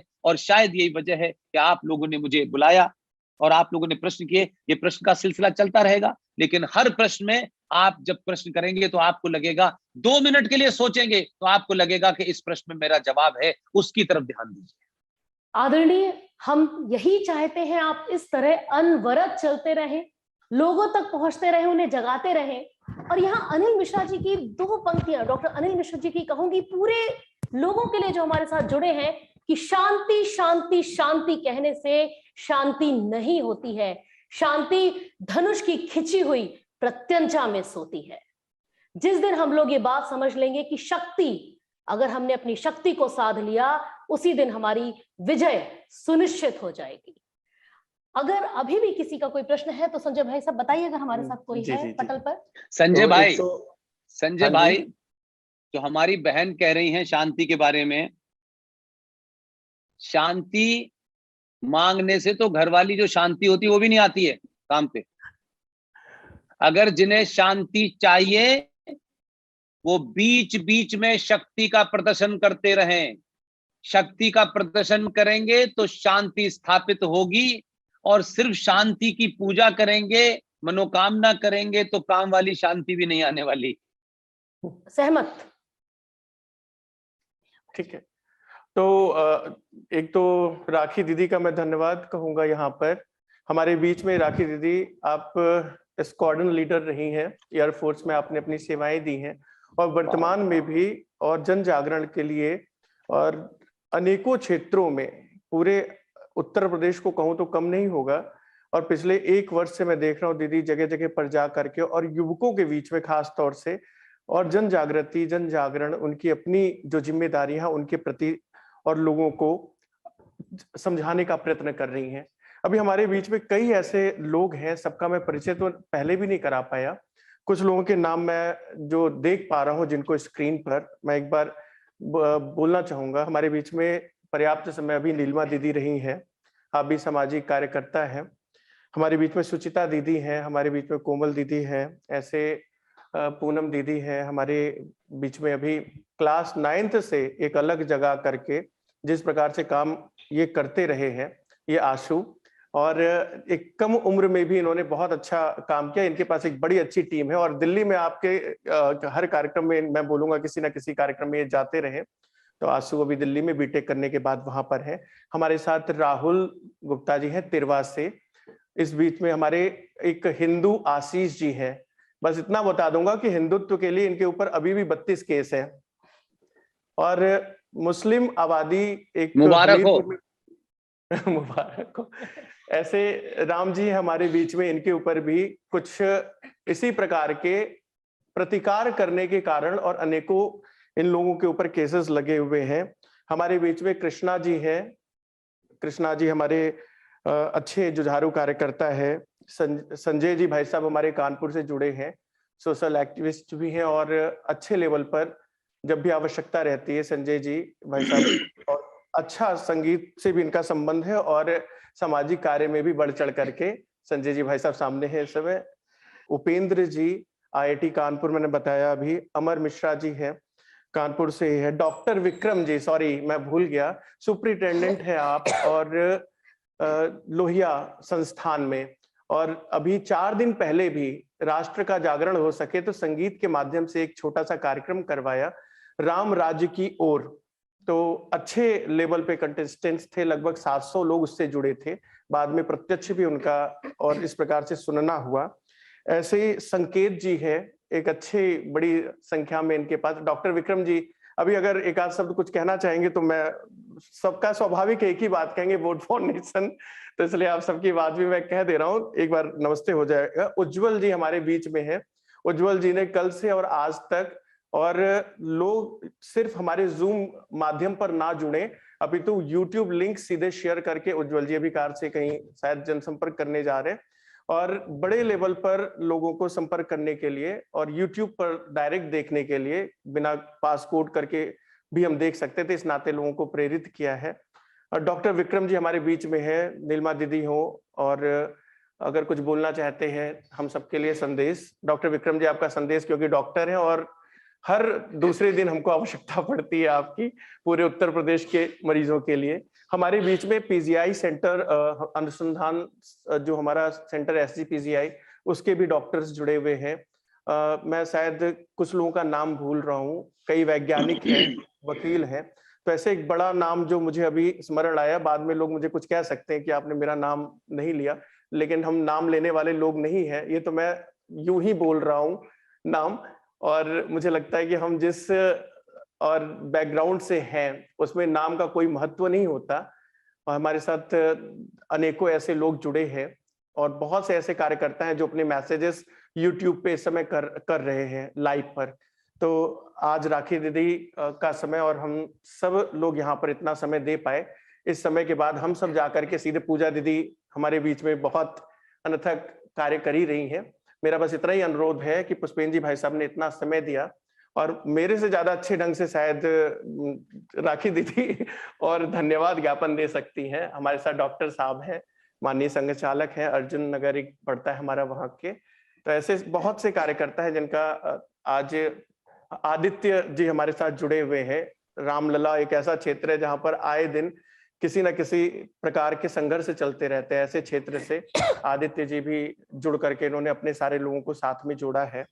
और संजय वैसे मैं बहुत क्षमा प्रार्थी हूँ, मगर 9 बजे से हमारी एक और मीटिंग होने जा रही है। बिल्कुल, तो मीटिंग में हम लोग मैं बहुत क्षमा प्रार्थी हूँ। मैं चाहता नहीं था कि, क्योंकि पुष्पेंद्र जी जब बोलते हैं तो सभी चाहते हैं कि जब तक समय है तब तक उनको सुना जाए, मगर अब कुछ ऐसी मजबूरियां हैं कि जो आप लोग समझ सकते हैं कि बिल्कुल अगली मीटिंग के लिए हम लोग लगेंगे अभी। तो मैं बस अब भाई साहब से इतना ही प्रार्थना करूंगा कि जो आपने कहा ये सारे हमारे कार्यकर्ता सुन करके और नीचे तक ले जाएं।